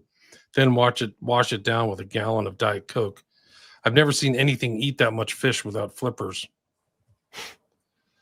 I took a video of it to show you. It makes David Blaine swallowing goldfish look banal. There's some of this inside talk is just incredible stuff, man. Really incredible. I'm so glad you're looking through this, because it's daunting, all of this document. It's a lot. At least you have Command F and you can like search, whatever. But it's very dark. It's really dark stuff. Like this is another document. This is if you can look up Podhorse and Orsec. Each time they would travel to one of those destinations, some same patterns of sexual abuse would occur, often with a vast array of aspiring models, actresses, celebrities, and or other females, including minors from all over the world.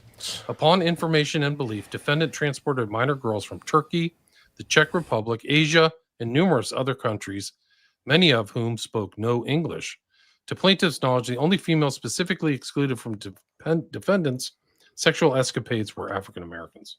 You can see no black people in any of the pictures or anything like that.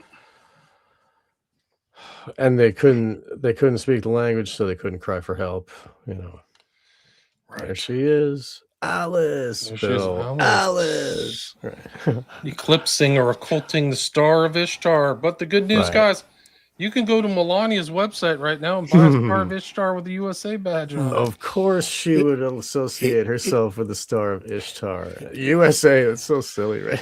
There's another one they use. I have USA Star of Ishtar. It's like awesome, man. It's like, come on. It's almost as cool as a Trumpy bear. I mean, it's almost like that level. You can't even write this stuff. This is on there. You can go to her website right now.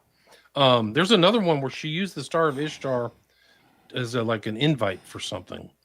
So I have that picture on like one of my hard drives somewhere. So Trump's got the Tesseract and she's got the Star of Ishtar. There they are. This is the final sequence, or like close to the end, where they're in the toy store, and you see on the bottom left there the magic circle. And Sean and I have talked about that because King Charles III was a member of the Magic Circle, the kind of famous place in England. Who else is a part of the Magic Circle? David Copperfield and David Blaine, who are in the inner circle of Jeffrey Epstein. This is from Ecosphere. So, but the thing about it is the insignia is the same. It's like a totally correct thing. And the Magic Circle has a boys' club where it's like the demole for magician children that are tapped on the shoulder and brought to secret places and then given little medals and stuff. It's sick. Yeah. This guy has like a lot of Copperfield, whose real name is Kotkin, Jewish. He has a lot of cases against him, a lot of allegations, and there's articles about him drugging people. I honest to God believe I was drugged. Magician David Copperfield's alleged victims speak out. Of course. This is actually recent. I forgot what the date is on this one. I think it's May 2024, so it's fairly recent. So this guy is the Magic Circle and a buddy of Epstein. This is the Ninth Circle article. So they're talking about it's Bannon and Epstein, and he goes. Bannon says to him, "Abandon hope, all ye who enter," and then Epstein responds, Ninth Circle, which is another secret society affiliated with the Vatican too. It's really dark. A lot of deaths and girls, ending up dead. So it's real bad. There's David Blaine. Weird tattoos. Dead body. He goes to see this woman who died for him to get him out. And there's been other deaths around Epstein. One is the name of Ruslana Korshinova. She supposedly jumped off of a 9th floor apartment balcony in 2008. So that's downtown, like in Manhattan. And Mandy on the slab there was a model who was like trying to be famous model, but she had a drug addiction and whatever. But she was married to or like dating this fashion mogul guy, and there's like one strange thing, like at the end of where is it? Like when they announced Epstein was gone, there was like a guy with the same name as the name in the movie. You ever hear that story where like there was an article by somebody with the same name as the article about her in the movie? He is he's been working for the New York Post for a long time. Solon. So that sounds right. I forget. Yeah, but he broke a lot of stories, and he's just I think that Kubrick hired him to or whatever, used the name, paid for the name to make it look authentic, because New Yorkers would see that name a lot when they're reading that newspaper. 2008, just days before her 21st birthday, plummeted to her death from the 9th floor balcony of her apartment at 130 Water Street, New York City's financial district. Midday. Just decided at 2:30 it was time to end it.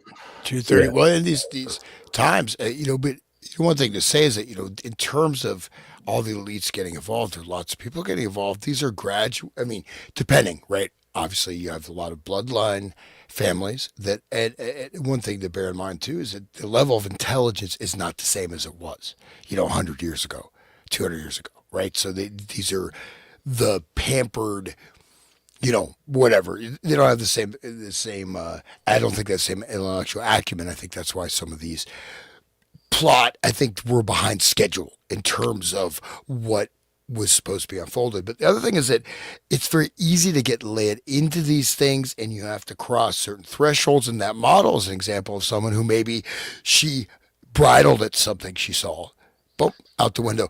And the guy I just read, the Scorpions drummer or bassist, whatever, said he was at a party and it was a snuff party. And so and these are and you know, these things are there, right? You know, we may have encountered them in various ways, depends on where you are in your life trajectory. But I mean, right? You go through, and you may take 5-10 years for you to get up to eating the human sacrifice, whatever, but if you just keep going along that path, you'll probably get there unless you back out, or unless you don't advance your career, or unless you know too much and you fall out of a window. Right, or you complain too much or whatever, and somebody, hey, you're talking too much. This is causing problems, complaining too much. Larry Solona was his name. That's it, yeah. I think being thrown out the window is in the CIA handbook of how to eliminate people. I think you're right. And other people like Olson had got the treatment. So let's see if I can bring this up. Larry Solona.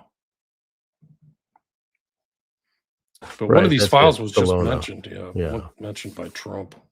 I mean, mentioned in Congress. This is the Larry Solona, same name. So he wrote about apparent suicide, and then FGD of drug overdose, supposedly. I'm trying to find this clip of the guy talking in Congress, but he basically was talking in Congress. This guy Ted Lieu, about this case, the Kiefer residents, and they wrote about this last year, actually in January. This is Kiefer residents, patch of files.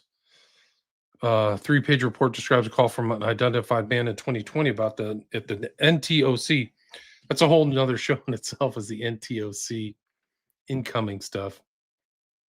But it's connected to this thing where this young girl was found that her head was blown off.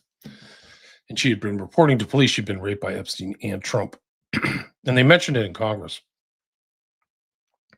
I'm trying to find this video. I didn't have it at the ready. But he's really questioning her. She should take her cross off, by the way. Yeah. She's a total traitor to... Turn it upside down or something. Yeah, no, it's even better. Better than taking it off. She should turn it upside down because she's a traitor to the faith, man. She's a total liar. This is the document. Basically, Elaine, she had taken her daughters up to see one of the supposed fathers who lived in Niagara. This is NTOC 2020. Fairly recent. This isn't like one of the crimes that took place in 2002 or something. But this is just an incredible... Can you guys read this? Does anybody feel like reading this? I can send it to you. Sure. Are you able to read this? Is that I think I could read the last one. I think Okay. that one's legible. Let me go back here. Okay. Can you try to read that? It's from October. Sure. 2020. Thanks. Blank asked Blank about his time driving a limousine for 2 years in the Dallas-Fort Worth area. During Blank's time as a driver, he had met Donald Trump.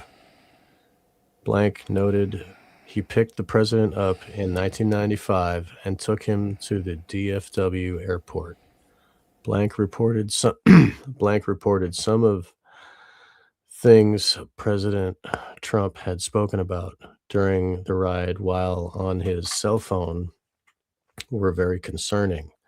Blank reported he was a few seconds from pulling the limousine over on the median and within a few seconds of pulling him out of the car and hurting him due to some of the things he was saying, as caller chose not to. Blank noted Trump continuously stated the name Jeffrey while on the phone and made references to abusing some girl. Blank was unaware who he was talking to nor who he was referencing. As Blank talked about his time meeting Donald Trump, blank immediately, blank's demeanor went stone cold as blank stated, "He raped me." Blank said, "What?" As blank replied, "Donald J. Trump had raped her along with Jeffrey Epstein." Blank noted some girl with a funny name took me into a fancy hotel or building. That's how it happened. Blank advised blank to call the police regarding the incident. As blank stated, "I can't, they will kill me." On Christmas Day, blank contacted blank, stated she had in fact called the police about what they had talked about. Blank told blank she had done good. Blank did not hear from blank or blank until January 10th, 2000. Blank reached out to blank stating blank was dead and noted she was found with her head blown off in Kiefer, Oklahoma. Officers on the scene and blank stated there was no way it was suicide. Coroner, I'm assuming that means coroner, stated it was suicide. Blank later stated blank committed suicide because blank had gotten cocaine from a Mexican drug cartel. Blank feels the murder is a cover for Ghislaine. The last contact, can you take the comments down? The last contact with blank was after blank posted this information on Facebook a couple of weeks prior. Blank called blank, yelling that he had put the family in danger. Blank explained blank had a third daughter named redacted. Note, during blank's report, he mentioned John Doe number 2 was actually John W. Nichols, date of birth redacted. Blank, who tried to originally set blank up for the bombing in Oklahoma City. Nichols worked security for Bill and Hillary Clinton, as blank ate at the place where Nichols worked security at the door. Hillary walked up to blank drunk and began yelling as they asked blank to leave and fired Nichols, which led Nichols to attempt to set up blank for the bombing. Wow. There's a lot in that document. Holy crap. Lot to Yeah, it's a rough one. That's her. We have pictures of the supposed victim. Another one, like weird things like from his close girlfriend to, I mean, this is in the theme of this girl turning up dead, supposedly of a drug overdose and eyes wide shut. They're like talking about Columbia student family gives desperate plea for her return. I've got to make sure that we notify Jeff, April 2014. So that's another transmission one. This is his bookshelf. You notice anything about those pillars that's interesting? Yeah, the ninth gate, right? Or wasn't that like on either side of the bed with the snakes? I don't know, but isn't it Boaz and Jachin that they're both? Right. Yeah, Jachin and Boaz. Yeah, right, absolutely. right. So, and that's like, of course, the Twin Towers. But is it possible? Can you zoom in on that? Let's just see what kind of he has. I wonder what the resolution is on that photo. If you look on the shelf there, I think it's from the third on the right. The picture on the far right is Epstein with a little girl, a tiny little girl. I'll show that. But let me get the photo itself, which I do have somewhere. Let's see. So I want to see what books he has. I'm gonna email it to you, and I'm gonna bring it up. Okay, sweet. Yeah. I've got too many files on my desk as usual. My desktop is a complete disaster. I miss my executive desk. Rosemary's Baby's bookshelf was interesting too. Remember? Zoom in. Oh, can I get it zoomed in? Certain people stole my. I'm going to email it to you guys right now.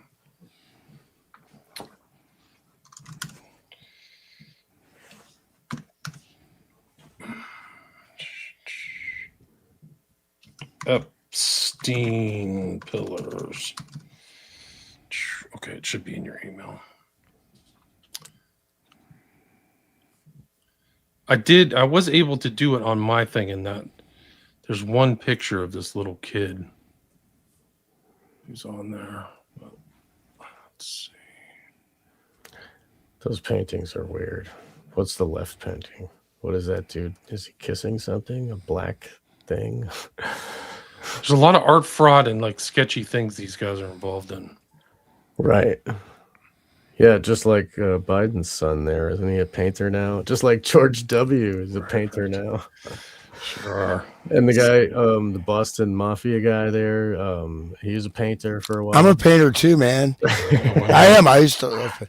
So, yeah, that one, that's like a, that's kind of some, on the left, that's like a kind of a mythological, looks like someone's head, right? Almost like a severed head or a dying person wearing some kind of a helmet, right, on that far left. And then there's the picture aligned with that. Someone was looking at a fish. You see that left quadrant. There's a lot of, I think there's a lot of symbolism in here, but yeah, there's a plane. There's the one girl who I know is Marcinkova, not a Marcinkova. She's on there. Is that the Pope? Heads. That's the Pope, isn't it? With Ghislaine Maxwell. Look at that. Yes, that's a picture of those two with the Pope. That's the Pope right there. And there's like a dead Pope painting. That's the most recent Pope. Here's the other picture. This is, if you zoom into the far right, you'll see this picture of like a little kid, which is unnerving. Epstein.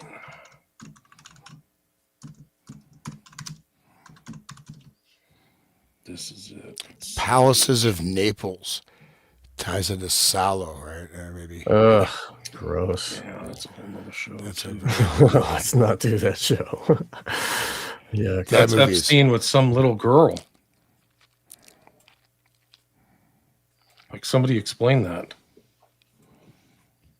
That's creepy. Yeah, there's all these. I mean, you weird little, even the picture frames, the ashtrays, and then that.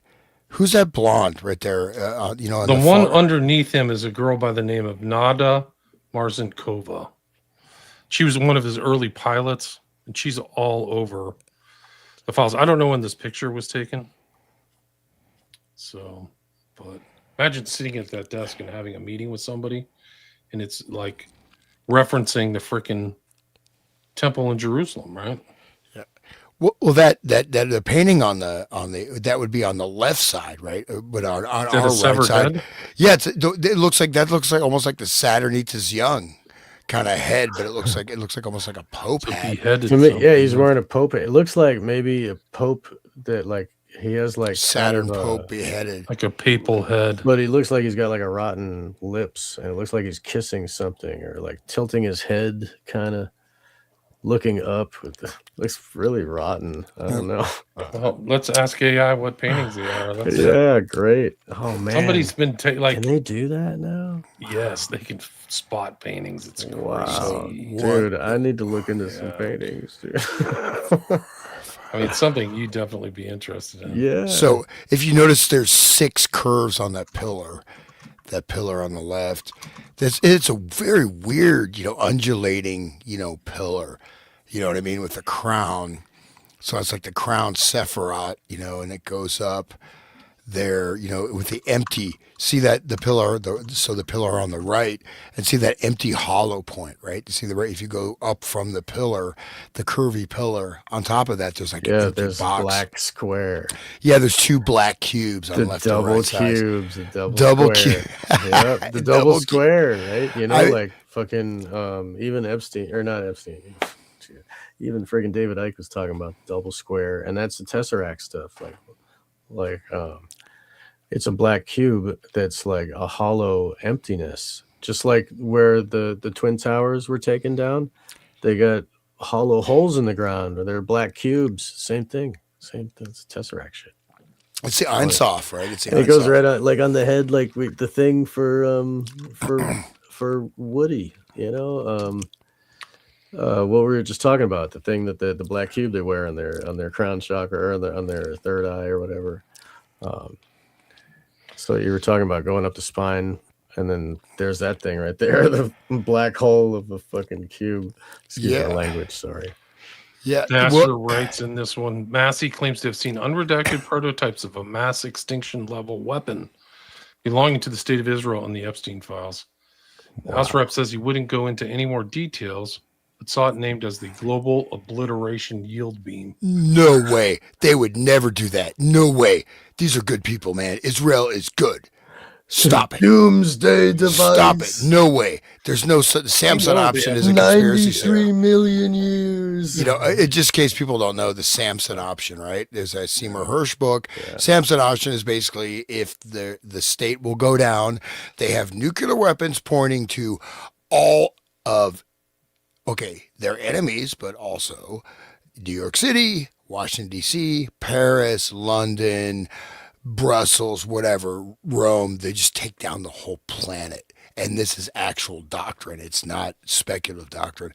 But anyways, what about these? What about the Ripper with his cigar? You know, like war is not, not meant for politicians. Like that dude, he started the, and then they go into their bunkers, and they're all planning on going to their bunkers, and freaking even the Facebook guy is building bunkers, and Elon has got a whole, his tunnels, company. Like, what is that all about? And when you talk to people like who my friends like Carrie Elahe and some others, they were brought into underground bunkers for their training.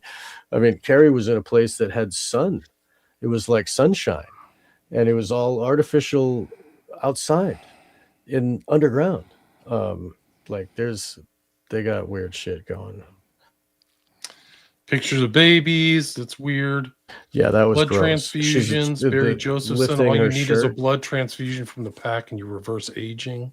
Oh, can you get AI? I mean, I've zoomed in the best. What is that weird? On that right side, what is that medallion? That's a good question. I don't know. You see that? You know what I'm talking about, right? That gold thing. I put the head into AI. I couldn't find it. It said it was some kind of guy named Garrett Dew, but it's not correct. Can you get AI to do like an analysis of like all the books? Can it read? I don't know if you can. I see one that says can try. That would be awesome. Let's see what AI says here. I'll put that thing in here. What's up with all the shells? There's shells everywhere, right? Yeah, they look like stars almost the way they're. Yeah. It's in this like that weird, like the bookends, like the weird looks like a demon or some kind of weird ghostly figure, and then the other side is like on the top shelf, two balls. I mean, it's kind of hard to. Titian, I just see a few things. I see China. It looks like there's some. I mean, no idea. There's a few upside down books also, but. You missed this is from John Brockman, the head of the Edge Foundation, that all of these rich techie technate guys go to or went to. P.S. Jeff, I think this is Jeff. Yeah, you missed the big event on Saturday. A party with a dozen beautiful East Side girls. Well, a dozen 1-year-olds. Like what? Whoa. This is kind of a famous picture that Sean has talked about with what's this guy's name again? Ziegler. Yeah. Ziegler, like occulting her anatomy, right? Yeah, and she's pregnant. She's pregnant in the picture, right? And drugged. The girl's drugged that he's looking at, right? And then Epstein writes to Ian Rodriguez, "Ask Chris about my trumpet plants at nursery. Do you want to know what a trumpet plant is?" Yes. Someone asked about. I see a chat asked about Steven Seagal. So I have met. I know Steven Seagal personally. Wow. I do it, and I was trying to do some when I was doing film stuff. I was gonna do something with him, but it's sort of he's out there in Russia. He's actually lives in Mongolia. So, but he's I don't know. I don't know why he'd be on the show, but it's a scopolamine plant. Oh, right. Right. The flower looks like a trumpet. Yeah. It's also, let me see, trumpet plant. From Angel's Trumpet. Right. Toxicity. All the parts of the plant are highly poisonous due to tropane alkaloids, atropine, scopolamine, hyoscamine, delirium, hallucinations, paralysis, and death. Wow. Yeah. It's ruthless. And then they make a powder out of it and then they blow it in your face. And it's funny that like the angel's trumpet is what took down the Tower of Babel, you know, like the destroyer of worlds. And the little flowers look like trumpets. Right. So that's why it's in there. Let's see. Yeah, it's a tree, and you can like find them on the side of the road down in like Central America. And people like come out of it after 3 days, like their bank account's gone and they don't even know what happened to them. Right. This is the slaughter of the innocents. So anybody know that biblical reference? Yep. And this is a great Amalek, classical right? painting and and if, of course, most people probably have, but you go to actual art museum, like Cleveland Art Museum, Detroit, or wherever, and see these things in front of you, it's mind blowing. Okay. I mean, these are amazing. I mean, these have massive impact, right? These actual paintings, right? And then you go to the modern art, it's like, it's got, what is that one? Art Black. Oh, the guy had a painting. Look at him smashing the baby on, and you can see there's blood on that pillar that he's smashing its face against. Yeah. Jesus. Yeah, this is really something else. I'll quote the Bible from KJV, Matthew 2:16-18. Then Herod, when he saw that he was mocked of the wise men, was exceedingly wroth and sent forth and slew all the children that were in Bethlehem and all the coast thereof, from 2 years old and under, according to the time which he had diligently inquired of the wise men. Then was fulfilled that which was spoken by Jeremiah the prophet, saying, in Ramah was a voice heard, lamentation and weeping, and great mourning, Rachel weeping for her children, and they would not be comforted because they are not. So that's him. This is the artist. His name is Rubens. He's a classic. Hey, Rich. Jeffrey is asking if you can FedEx the painting he had made of the Massacre of the Innocents to the ranch. It's a large 9x9 canvas that we had rolled out for him to see in the entryway, where they are killing babies. Like, she literally mentions it. She's killing babies. Wants to use it on the ranch and is hoping you could FedEx to arrive it by Friday. That's so great. Like, he had a 9x9. Like, you talk about it being imposing. That's what it is. Jeffrey, if you would like to use my house to get things done, please do. When is the furniture being delivered here? The 5x9, 9x9, 5-inch size is $1,099. So they like literally sourced it. They are killing babies. Great. We would like to, as they say here, I forgot. Great, thank you. We'd like to proceed with ordering the 9x9, 5-foot size Massacre of the Innocents from 1591. 2010. This is dark. I mean, if you're eating kids and cannibalizing, that makes perfect sense. Like, you're on the side of like everything dark. Think about the kids that they were bringing in there that were still alive and had to see that huge painting as they were walking in. Well, dude, that's like the ritual element of the magicians and stuff, is to like get the power of it. Like, they don't know, but I know. You might read this? This is okay.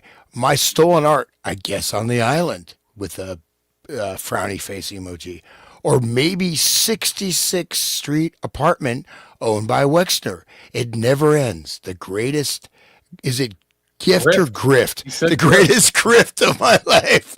My paintings sold for tens of thousands, and he used them to decorate for models after stealing them. The FBI has all this art now. When do I get something returned? My art stolen, compensation for suffering stolen, safety stolen. Look at the date on that. This is May 2025. This is not long ago. This is like all these people involved in litigation and stuff against these people, and like somebody's pissed off about it. I know I've seen your beautiful art somewhere. I wrote my name in petals on the table. So somebody's like sending it, and this is the art in the background. Oops, sorry. Can you see that art in the background? Whatever that is seems to be her stolen art. It's blacked out. By the way, one of the first. Why would they black that out? It doesn't make any sense. Right. There's one of the beginnings of the whole modern art movement. Of course, you have was the destruction of the European tradition of painting that reached with pre-Raphaelite paintings reached such a level of absolute mastery of painting, right? And suddenly you have was it the painting Black Square or was it Black Cube? I'm talking about. I just painted a black cube. Rothko? I think so. Yeah, it's sold for millions, and then they have like literally have these jars like artist shit, artist P. I mean, they're selling this stuff. They Piss Christ too. The photograph. Yeah, Piss Christ. But I mean, on and on and on. Of course, while they're buying up all this advanced level, great art, again, while at the same time just culling humanity, or at least culling the, creating you can see this, going back to Kalergi plan about creating this hybrid mixed race thing. They have you go to the United Nations Shrine Room. I bet we can find all this linked, interlocked back to the Shrine Room at the United Nations. But yeah, there we go. This is an interesting one. It reminded me of all the woodwork in the house, like at Ziegler's house when Bill Halford goes there at the pool table, like the big desks. These are all like signs of power and stuff. Big desks and all this kind of almost like ornate heraldry stuff, Right. like in those circles. And there's a painting staring at him. So like imagine being Bannon here. Like this is like a power display, the big desk and this, it's overly sized desk. But also like this guy's like the power he has is like you can't even comprehend it because it's his connections. I mean, like this guy's almost like a god, right? This guy is his Rolodex. Yeah, it's look at this, like it looks almost like a piece from the 16th or 17th century.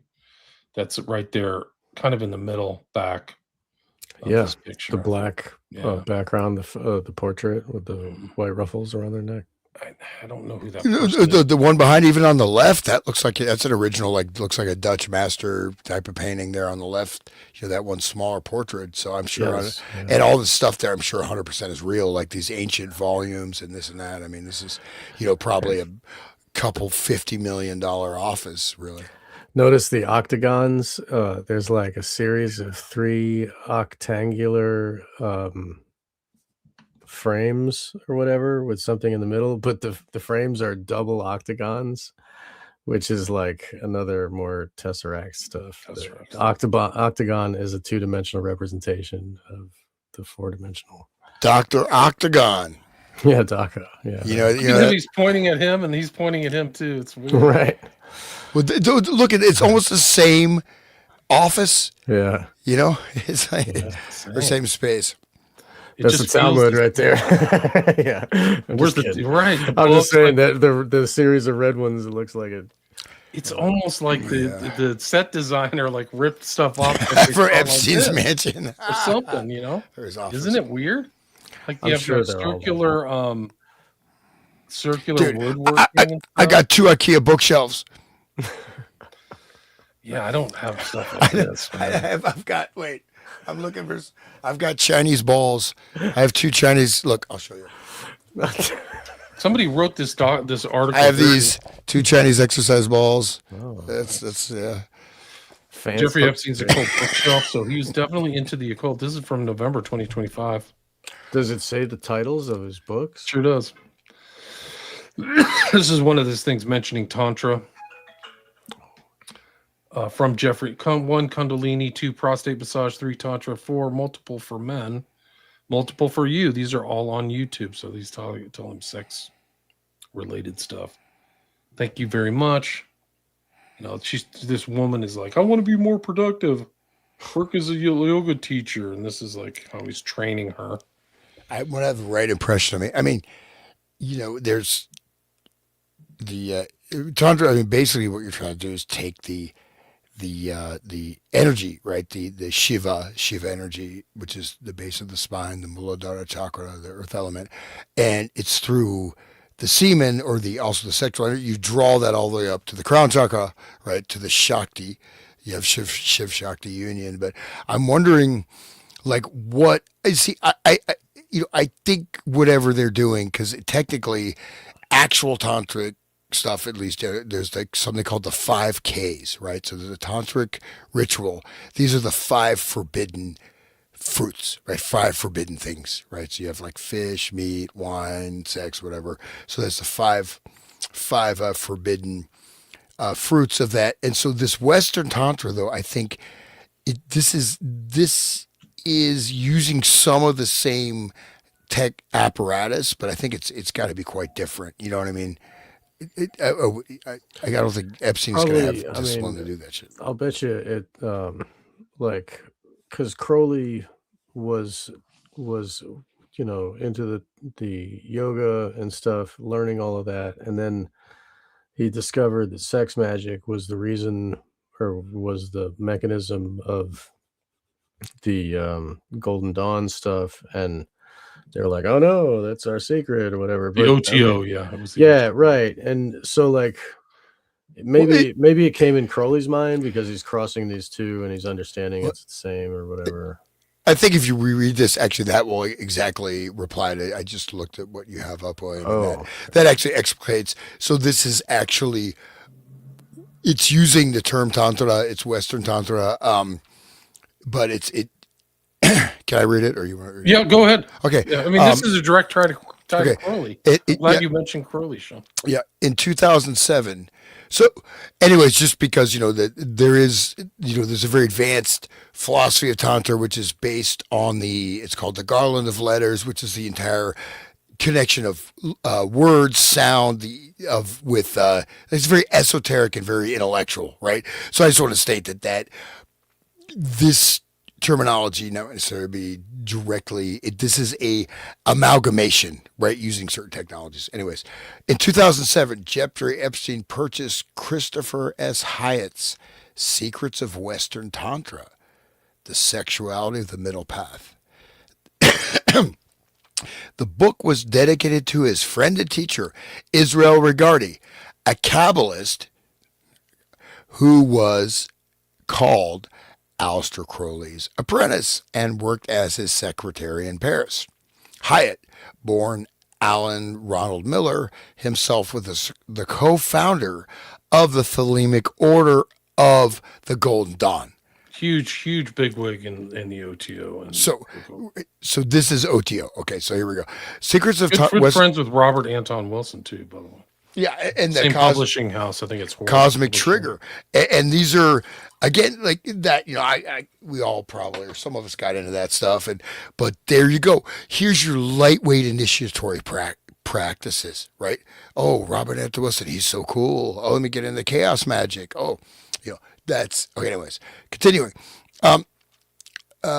Secrets of Western Tantra aims to unite polarities, such as male and female energies. Okay, such as. So, what do you mean by unite? Okay, anyways, life and death, lust and love, Eastern and Western spiritual traditions. So right there, it's basically a bunch of BS, right? Okay, let me finish it.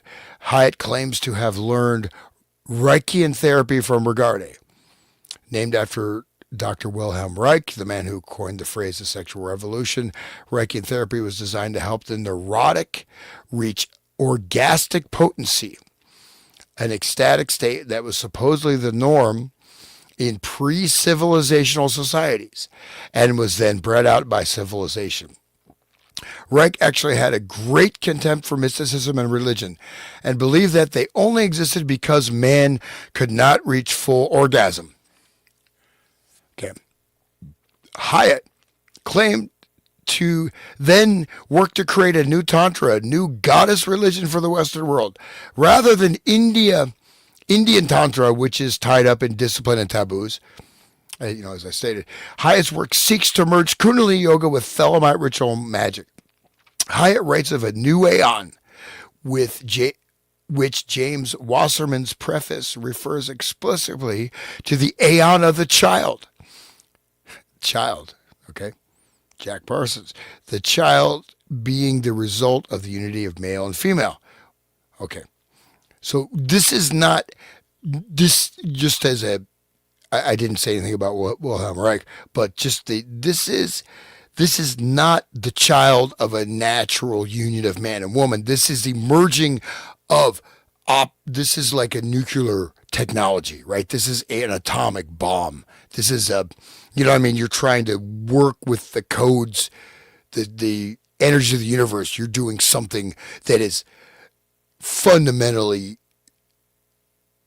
well, I hate to use the word blasphemous, but I mean something that is, this is not the unity of man and female. This is a unity of,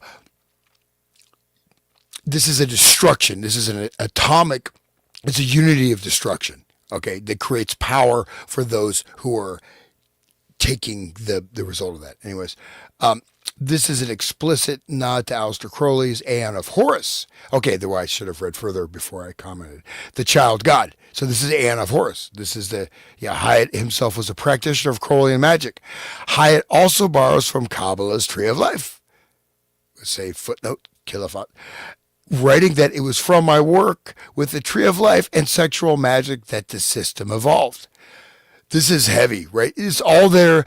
So Wilhelm Reich, if people are not familiar with Wilhelm Reich was, connected he's connected with the Frankfurt School. Hopefully everybody's familiar with the Frankfurt School and all of their various endeavors. But Wilhelm Reich was you could say a semi-Freudian. He built, William S. Burroughs was a huge fan of Wilhelm Reich. He built things called orgone boxes, which would trap orgasmic energy, right? You'd sit in the orgone box and extract all the orgasmic energy from the universe, or from the atmosphere into your body. But actually, Wilhelm Reich also was connected with the HARP project. Okay, so some of his, Wilhelm Reich, he basically, he had incestuous fantasies about his mother. His mother was having an affair. He tried to have sex with his mother. He ended up finally revealing to his father that his mother was having an affair, and his mother committed suicide because his mother wouldn't have sex with him. That's when he was 14, 15 years old. So this is Wilhelm Reich. So is that, that's your guru for sex magic. And, you can look that up. But Wilhelm Reich, so again, he coined the phrase the sexual revolution. He is the author of the sexual revolution. Maybe for me, of course, the authoritarian personality, the whole idea with the authoritarian personality was the F scale, right? The fascism scale. And what was the root of the fascism scale was the family structure, was 1950s America was stable society. This is the root of fascism. How do we change that? Well, let's bring in the Frankfurt School, which is it's Antonio Gramsci, right? Antonio Gramsci, the communist. The direct revolution didn't work, so we're going to do the indirect revolution by destroying the structures of society from within. And one of the main tools of that is sex. So the sexual revolution is designed to break down the entire foundation of all social order, right? And again, what he says here, to help the neurotic, we are all neurotics, right? Unless we're in the Reichian state of permanent orgasm, which is what Abraham Maslow talked about, the peak. Everyone says, Maslow's hierarchy of needs, which is complete bullshit. But what's the peak of his hierarchy of needs? It's the orgasm.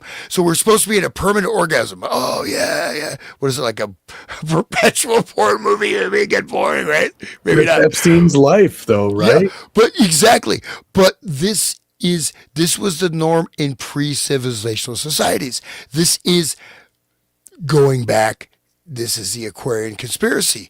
This is changing images of man. This is taking human beings back to a neo-feudal state. And this is I think the root of what they're doing. So anyways, the Western Tantra, and look, what's the picture? It's Egyptian gods. That's not Indian. That's straight Egyptian. This is, Wow, this is an amazing. Wow. Yeah. I didn't mean to go on it, but I mean, we have Horace, and Wilhelm Reich, again, very, very important figure in that, so anyways, wow. It's just more of it. They're talking about, all this stuff, but it's crazy. It looks like this was from an email in 2017, so it's fairly recent. This kind of connection to Crowley and Rigardi is just incredible, Research dedicated it to Israel Rigardi, direct tie to Crowley. I call him Crowley's apprentice in my book, and Children of the Beast Rigardi. And he rewrote all the Golden Dawn stuff and republished it too. The ranch. Want to make sure you guys knew Jeffrey Epstein told Wendy to get rid of all the show animals at the ranch: the miniature horses, pigs, turkey, goats, Diablo, etc. I don't know who Diablo is. Wendy said she will try and sell what she can. I don't think Jeffrey Epstein much cares what happens to them, as he said to just kill them. Great. Nice. You know what? Here's the thing. Can you go back to that if you don't mind? Look at this. I'm wondering if the animals are relating to the prisoners or the human beings. Right. This could be complete code words, guys. Because, right. Okay, the animals on the ranch. So this doesn't make normal. So notice the scare quotes around all the show. Scare quotes around show animals on the ranch. Why would you have a show turkey? Yeah, the miniature horses. Good point. Yeah. Pigs, turkeys, goats, Diablo. Now, of course, that's in capitals, etc. So Diablo, of course, means devil. Wendy said she will try and sell what she can. Move the merchandise through the networks, through their classification terminology, right? Who knows? I don't think J.E. much cares what happens to them, as he said, to just kill them. I think the only thing we're keeping is the chickens for the eggs. Breeding, genetic breeding program. Right. And the horses which someone can ride. Wow, so that's the code. So, because this is coded. Maybe there's another document that says there's bodies buried at this. But 100%, I just want to stress, this is a coded email. These are busy people. They're not like me, right? I mean, well, I'm busy, but I mean, these are whatever. So this email, the scare quotes shows this is the entry point, that this is all in code. So the quotes around the show means read this in your code book or read this whatever. So the chickens for the eggs. Okay. This is 100% coded. I mean, It's actually chilling. No question this is coded language. Chickens for the eggs. That's the breeders. The horses, what you can ride. I mean, this is, and he says kill them in quotes was, what snuff films, sell them for, this is coded. He doesn't give it, he's not running a friggin' farm. He doesn't care about chickens. He doesn't need chickens for eggs. And horses, which, notice, and the horses which someone can ride. And it's miniature horses, little ones. Right. Like, he's not going to ride them. It's not for him. It's for somebody else. Horses. Right. The horses could be whores, right? Yeah. And didn't they have photographs advertising the faces and bodies of the women that were on the market for sale? And wasn't that in the files too? I think so. Some of them. I mean, they're but chicken is a known pedo term. Chicken is a known. Right, that's little boys. I think it's little boys and girls. Yeah. It's chicken hawk. Right. That's why the title of the book is the Flight of the Chicken Hawk or whatever, because that's what they are. They're looking for chicken. In the code, you don't go, do you have an 8-year-old boy? You go, hey, you got any chicken for sale? And the other person knows what that code word means, right? Yeah. They do it for drugs too. Drugs have codes. Remember the Doors song, I eat more chicken any man ever seen? I ate more chicken than any man ever seen. Backdoor man. Oh. But it goes with this theme of backdoor man. Let's put Sean in this picture on social media. And I think that this is a huge tell and giveaway. They have her posed as a exercise equipment with the exercise equipment in the background. I don't think it's a mistake. Right. And people as furniture. Yeah.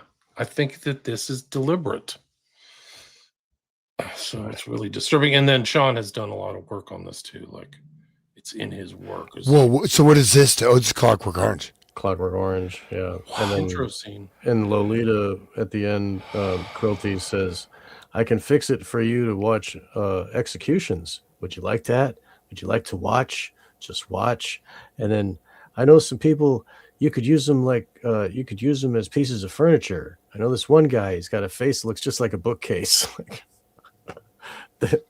Lady Gaga kind of looks like a bookcase. It's just it's just a theme. And you'll see like coffee tables. I think it's in the Pizzagate stuff where they literally had like a human body as the four posts. I have to go find my old files, but I think it's all intentional. Just notice the naked women. Just go back to that if you don't mind. The slide, yeah, look at the women. Their hands are bound by handcuffs, chained. It's a stress position, like Guantanamo Bay stress position. So you see they're handcuffed. I mean, I think the next photo you can see better. Oh, right, the milkmaids. The women, yeah. See, they're chained in a stress position. Right. Yeah.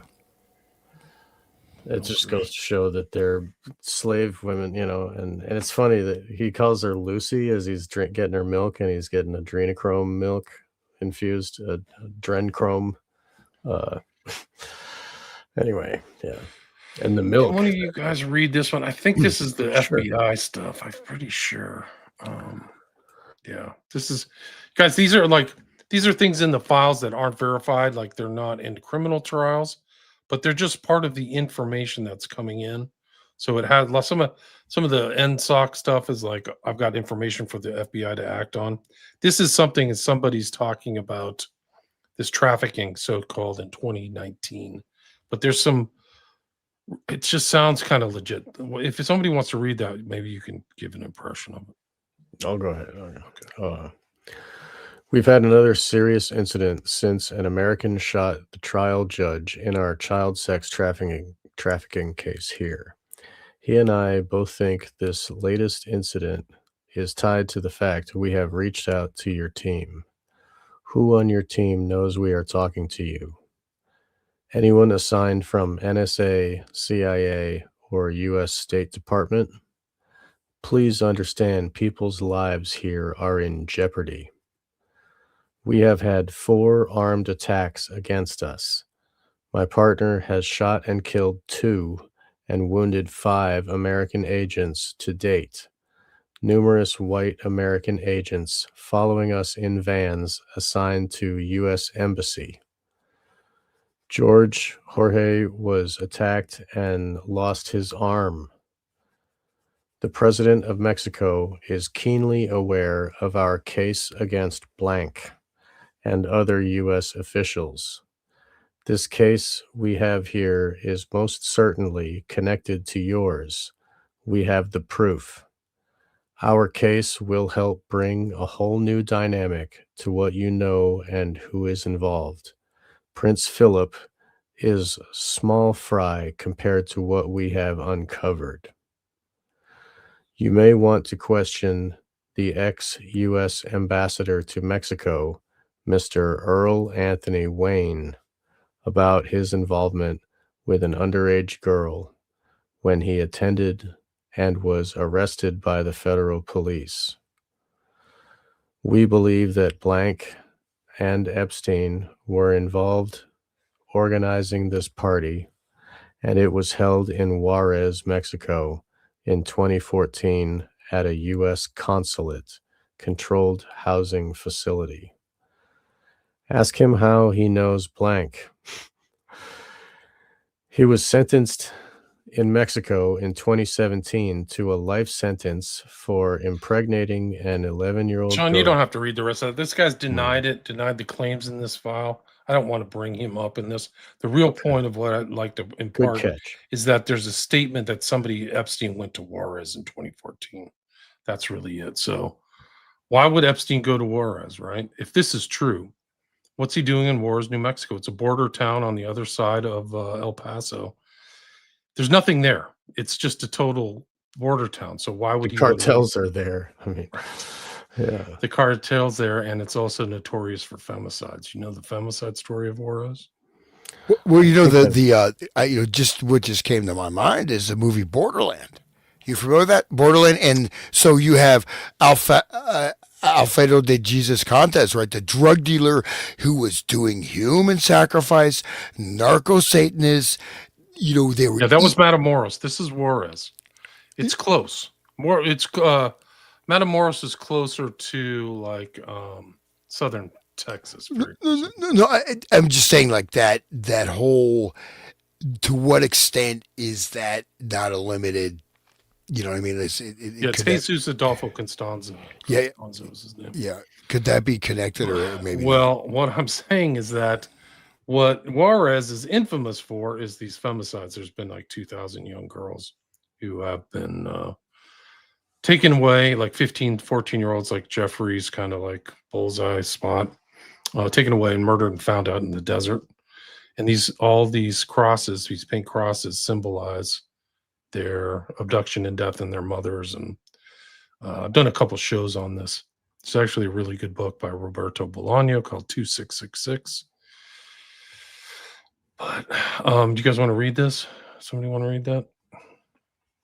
Sure. I will. Yeah. I can read it unless you want to. So. Go ahead. Okay. The femicides in Ciudad, I don't know Spanish. So. Femicides in Ciudad Juarez, a persistent crisis of gender-based violence. Ciudad Juarez, a bustling border city in Tijuana, Mexico, across from El Paso, Texas, has been synonymous with femicide, the intentional killing of women and girls because of their gender, since the early 1990s. These murders, often involving abduction, sexual assault, torture, and mutilation, followed by the dumping of bodies in deserts or ditches, represents one of the world's most notorious cases of systemic gender violence. The crisis exploded amid economic shifts from the North American Free Trade Agreement in 1994, which fueled the growth of maquiladoras, foreign-owned factories, and drew thousands of young women from rural areas seeking jobs. Despite international outcry, government investigations have been marred by corruption, impunity, and victim blaming, with conviction rates hovering below 5% for many years. As of 2024, the Mexican government issued a public apology to families for failures in cases from 1995 to 2003, acknowledging state responsibility, but violence persists. Mexico recorded over 900 femicides in 2023, with Juarez contributing dozens annually. And so reading this, that satanic drug trafficking cult, I think this was more industrial scale stuff. So yeah, people were going there. There was a guy from Egypt. They call him the Egyptian, and he liked to torture women, and so that's what drew him to the border town of Juarez. Like that's why he went there. He was busted in Florida of all places, and where does he flee to? Juarez. So what's Jeffrey Epstein doing in Juarez in 2014? If he's there, if that statement is correct, it's very much out of the flight path. It's not that far from New Mexico, from the Zorro Ranch, which we just talked about, and all these weird code words, right? Is he trafficking kids out of Juarez or worse? It's not that far. It's not that hard to I mean, this is a national security issue. They should be all over this story because he might be involved in this stuff. And you just talk, Jeffrey doesn't care, just kill them, right? Didn't we just read that about Zorro Ranch? Absolutely. And so like north of directly north of Ciudad Juarez. But all these femicides are here. There's just so many. It's just like when you want to just read that you want to read the stats. I think it's pertinent. Just to stress this a little bit in that. So you have the movie Borderland shows again the narco Satanist cult. I was tying that mentally. I sort of linked these. This is different. This is like McDonald's. This is the fast food of international sex trafficking, rape and kill women, right? William, would you agree with me on that? 100%. And I think it's internationally notorious. Like you can go like the pedo stuff was Netherlands or whatever, right? The Zandvoort stuff. So all the pedophiles would go there because they wouldn't, or if they got busted, they would go there to Amsterdam because they wouldn't get arrested or extradited. So if you are a sex or you can go, like, if you want to rape kids, you go to Asia or like Thailand. What's the one next to Thailand? Sri Lanka. Yeah, one of those places. Oh, Sri Lanka. Good point. So that's why Clark went to Sri Lanka, right? Right. Because he could be with boys. That's right. If you're into this really rough stuff, you go to cu.rs. Read Roberto Bolaño's 2666. It'll blow your mind. It's an incredible book. Yeah, it's just like what that Jeffrey Epstein is alleged to even come through here is a real tell for me. Like, I was like, what? It gets worse too, because these are all named people and all these events. But we're really, one of the things about the Juarez thing is that there were this. I mean, this. Okay, yeah. Somebody want to read this? This is interesting. I can read it if somebody want to read it. From where? From the chilling subset. Yeah. It says targeting young girls through computer training schools, a pipeline, a vulnerable pipeline. So they're targeting girls through computing schools, a pipeline. That's very important because that's what Jeffrey Epstein was doing with all these trafficking worldwide, is a pipeline, right? I can get you a job at Microsoft. Right. They were targeting them because the girls would get her picture taken and identity, right, and age and all those stats. They would fill out a form, and they think somebody was going back through those and sifting through like files for a bit. So it's pre-selection, much like the smiley face killers. Right. A chilling subset of cases involving young women lured or last seen at computer training centers. Affordable programs promising skills for Makia or office jobs, attracting ambitious teens from low-income families. These schools, often in central locations, become hunting grounds for predators, as girls attend alone during off hours. Activists and human rights reports, including Amnesty International's 2003 investigation, highlight how such programs inadvertently funneled vulnerable youth into danger, just like Oprah did in Africa with her school, right? Or how about Erica Kirk in Romania? Oh, right. Jesus.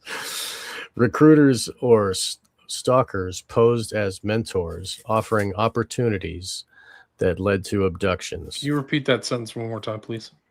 Recruiters or stalkers posed as mentors, offering opportunities that led to abductions. Who does that sound like? It sounds like Jeff and Ghislaine, right? Yes, exactly. Yes.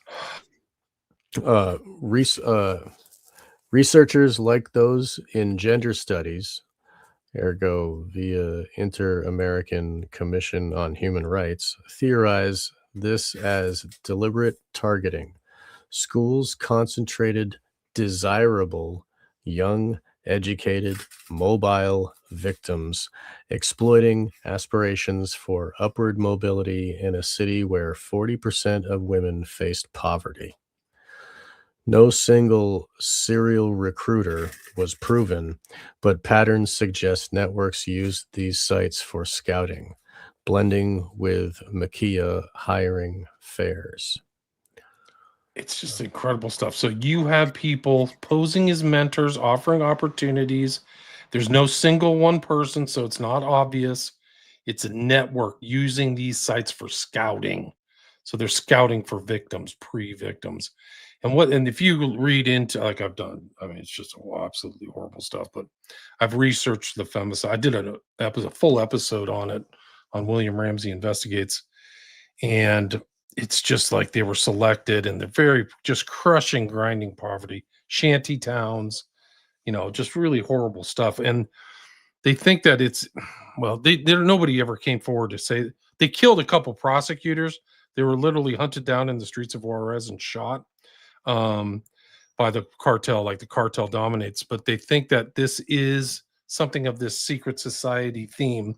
It's not happening through, I hope not through Jeffrey Epstein's, but they take the kids and then they do horrible stuff, but it binds them together. So like it's very dark and evil stuff, but like, you know, instead of like chummy, like business guys going out and getting prostitutes, this is where they pre-select like these elite people. And they might be like Constanzo. A lot of these guys are into the occult, Santa Muerte and stuff like that. But also the most dangerous game. Human hunting, right? Do you think that's possible? Right. Oh, 100%. And I think people are going into that town to do that.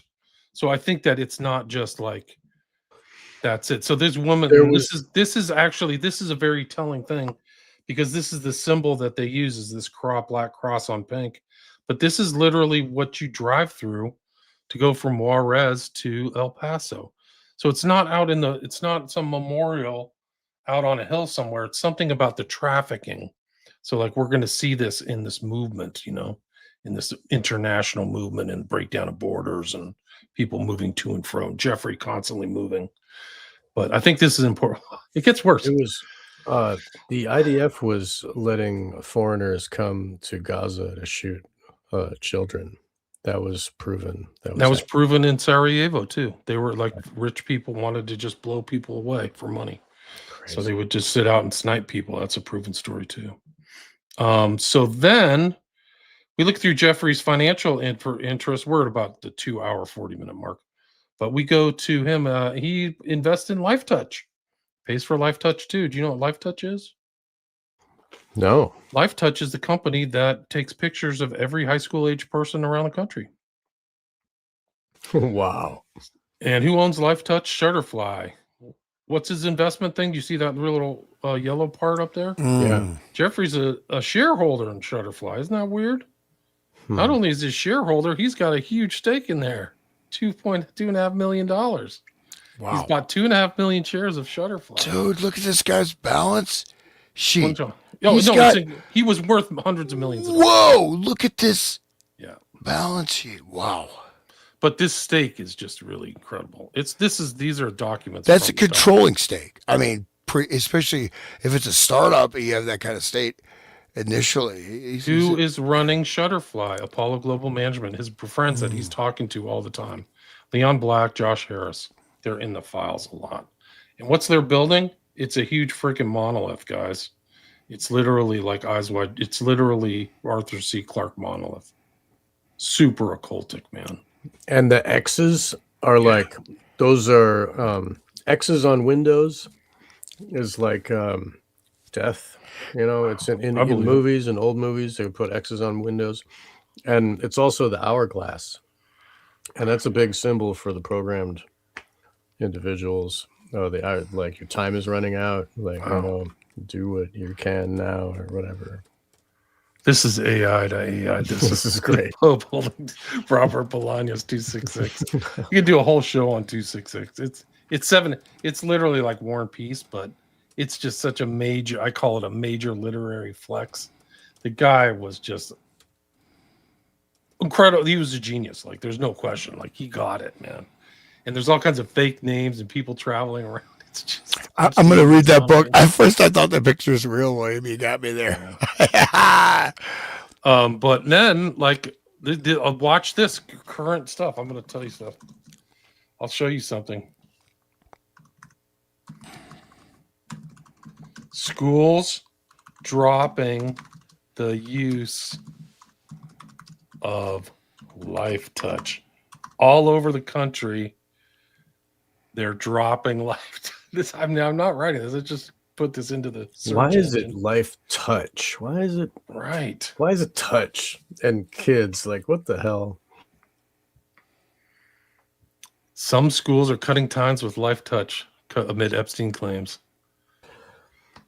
And that's great, because instead of just being like horrified, they're actually doing something. Thank you. I'm glad somebody's doing something once they read Instagram. East Texas school drops LifeTouch over student photos, over rumors around. They're not rumors. I just showed you he invested $2.5 million in Shutterfly, guys.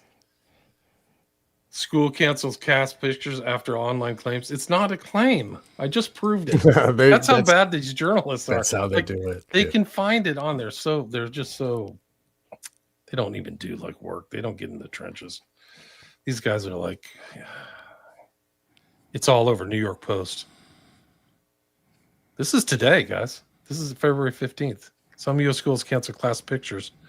Yeah, if you don't want your kid targeted by an international network, you might want to not get their picture taken. Or not send them to public school. Well, that's a good point. I mean,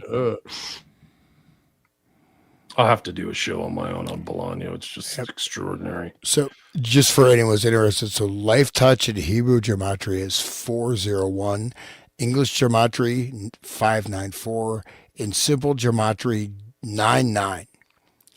So maybe they do stuff on gematria type stuff. Well, no, I mean, so it's like these names of these companies. I mean, these are not just, these kind of things, especially when they're involved in these network things. There's going to be some gematria involved in the name, generally speaking. I would say. good point.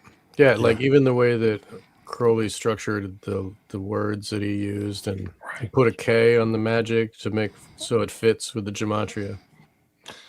That's right. The other side of Matamoros is Brownsville. So I think that Ciudad Juarez is really on the, it's really, I wonder how far it's literally just directly south of the ranch and Santa Fe Institute. People mention that.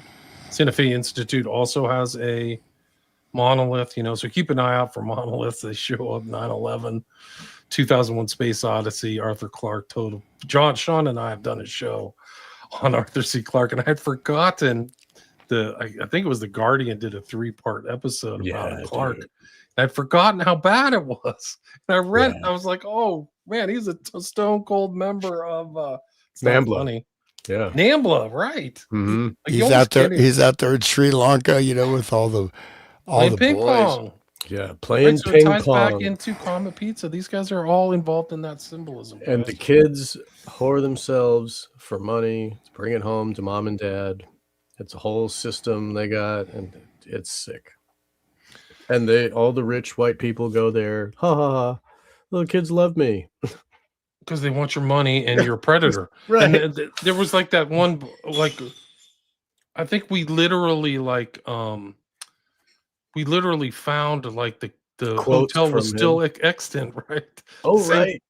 The same pool party place he would go to. That place is kind of grimy too. It's really gross when you look at the pictures, man. It's fucking sick. Bros, it's so bad. Yeah, and because he talked about it in his own show. He had that show, Amazing Mysteries. Amazing Mysteries, whatever. Yeah, something like that. And it was episode 9 of his show where he was playing ping pong with an 18-year-old, in quotes, boy in shorts, a Sri Lankan boy playing ping pong. This is my partner as he plays ping pong. Dude, tell me about the rainbow fish. Okay, what kind of code are you talking? I'm sorry, guys. I'll stop. Oh, it's just crazy. I mean, it all kind of ties together and overlaps in this dark nether world. Yeah, 266 goes into that too. I don't know. We are at the 2-hour 45-minute. We got over 500 listeners. Thanks everybody for listening. Really appreciate it. I don't think I can follow up with the chat. It would take all day. You guys are chatting like crazy. This is great. I could go all night. I have my wife is. I gagged her. Oh, sweet. No, I'm just. My God, I stopped joking. This is. You put her on wife mute. Yeah. No, wife. The wife mute invention is working. I'm gonna be a billionaire. I can hang out with Epstein. But I mean, I can keep going too. But whatever. I just want everybody. I know this is abstract to a certain degree, right? But just see that.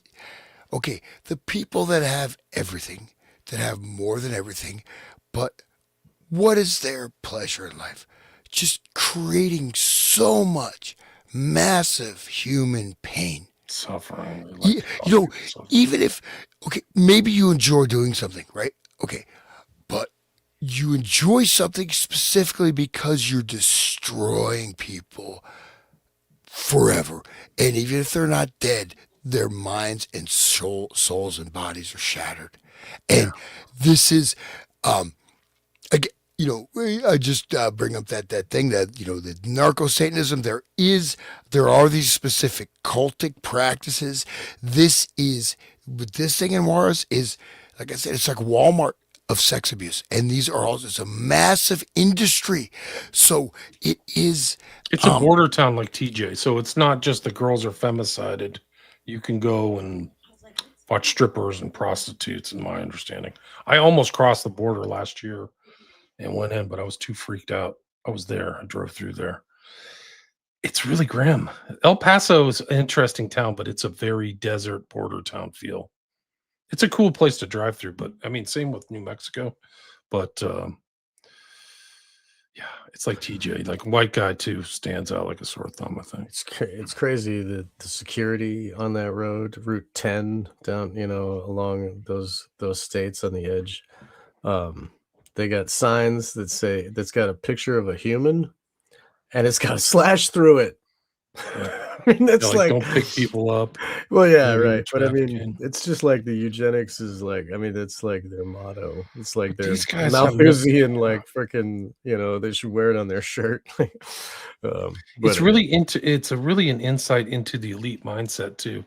This whole Epstein files of like, you're just a disposable piece of property, you're just a human resource to them. And they really just think that, like, that's just the fact. Like, I mean, I think it's stated before, like they don't, Hans talked about it, like, hey, they don't care. Do you want to talk about that? Go back and talk about that bookshelf again? Because I got AI's opinion on everything. Let's see. Oh, sweet. It's like, the thing is that, like Gilderay, right? This is now everybody's Gilderay and they're getting away with it. You know what I mean? Like what he was doing in that limited context, it is. So I think this is a different level, right? He was an anomaly, right? There were, I mean, yes, you have secret societies and cults and this and that, but he was an anomaly as this crazed, Satanist child sacrificing person. It seems like the whole infrastructure is now Gilderay. Right. Without any prosecution. There's no prosecution. Once they can desensitize us all the way, they can just have it be Satan society everywhere, and everybody can be. It's a satanic empire. Yeah, right. It's all Luciferian values. Overall, this is what Grok says. This image depicts a luxurious neoclassical style library study, what appears to be Jeffrey Epstein's townhouse. It features a grand custom-built wooden bookcase unit spanning nearly the full wall, framed by two ornate columns evoking ancient temple architecture. The design blends opulence with eccentricity, dark mahogany woodwork, gold accents, and eclectic shelving that mixes intellectual pursuits, books on science and philosophy, with personal mementos, photos, trinkets, and small taxidermy or sculptures. A large executive desk anchors the foreground, suggesting this was a space for reading, reflection, or private meetings.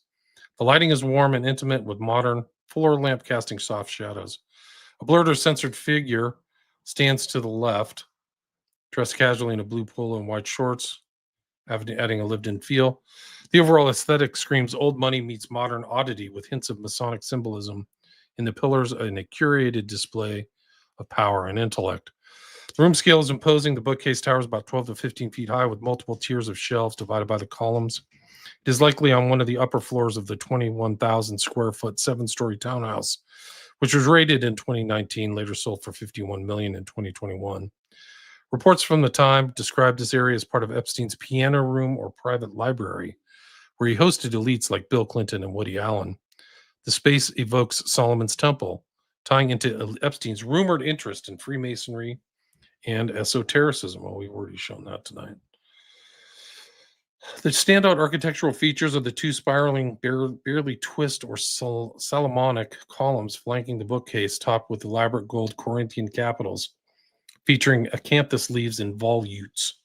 These are explicitly named Boaz, left in meaning in strength, and Jach in right, meaning he shall establish. In Epstein's home inventory, direct references to the bronze pillars at the entrance of King Solomon's temple in the Bible. I wonder if this guy's a Mason.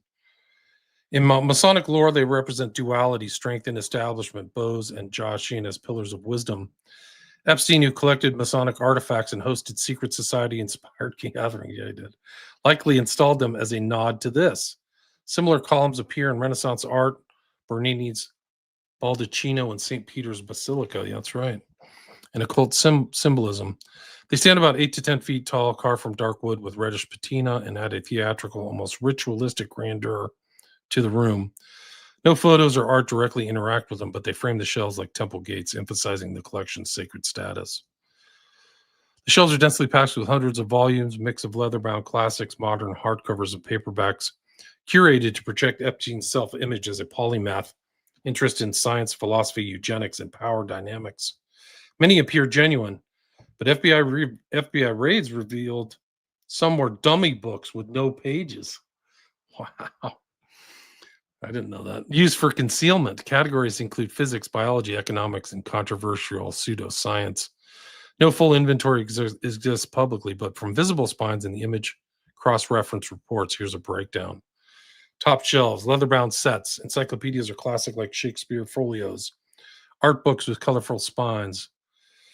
Middle left, science biography stack, The Double Helix by James D. Watson, DNA Discovery. Einstein volumes, His Life and Universe by Walter Isaacson. Red spine philosophy text, Kant or Nietzsche. Middle center, Economics and Power, Power Broker by Robert Caro. Guns, Germs, and Steel by Jared Diamond. The possible first edition of Lolita by Vladimir Nabokov. Confirmed showcased in the townhouse per 2025 report. So he had the first edition. Wow. Of course, dude. Controversial occult books, middle right shelf. Books on eugenics, The Bell Curve by Herrnstein and Murray. Freemasonry text, Morals and Dogma by Albert Pike. A slim volume representing the protocols of the elders of Zion. Lower shelves, modern paperback, stacks of thrillers, Liar's Poker by Michael Lewis. Loose books, hardcover on desk, probably Sapiens by Novel Yuval Harari. Here he is, man. The guru. Novel. You got money, motherfucker. Ghost. This guy is, they're like, you're reeling out from like the crypt. You know what I mean? It's like creatures from the crypt. Like, this is the best you got as like the intellectual leader of the world. You know, this guy he's not even he's not a scientist. He's not really a philosopher. He's just promoting the dogma of what? Obliteration, sapiens, bow down and accept your mastery of AI as your masters. What a telling bookshelf, man. That's, are you still going? I mean, I just heard. Still has more on the art and paintings. We should, okay, go ahead. Art is intimate and character driven, integrated into shells rather than dominating walls, focusing on portraits, miniatures, and oddities. No massive pieces like the infamous Clinton portrait in blue dress. Dog portrait, center shelf, 18th to 19th century style painting of a seated spaniel or terrier.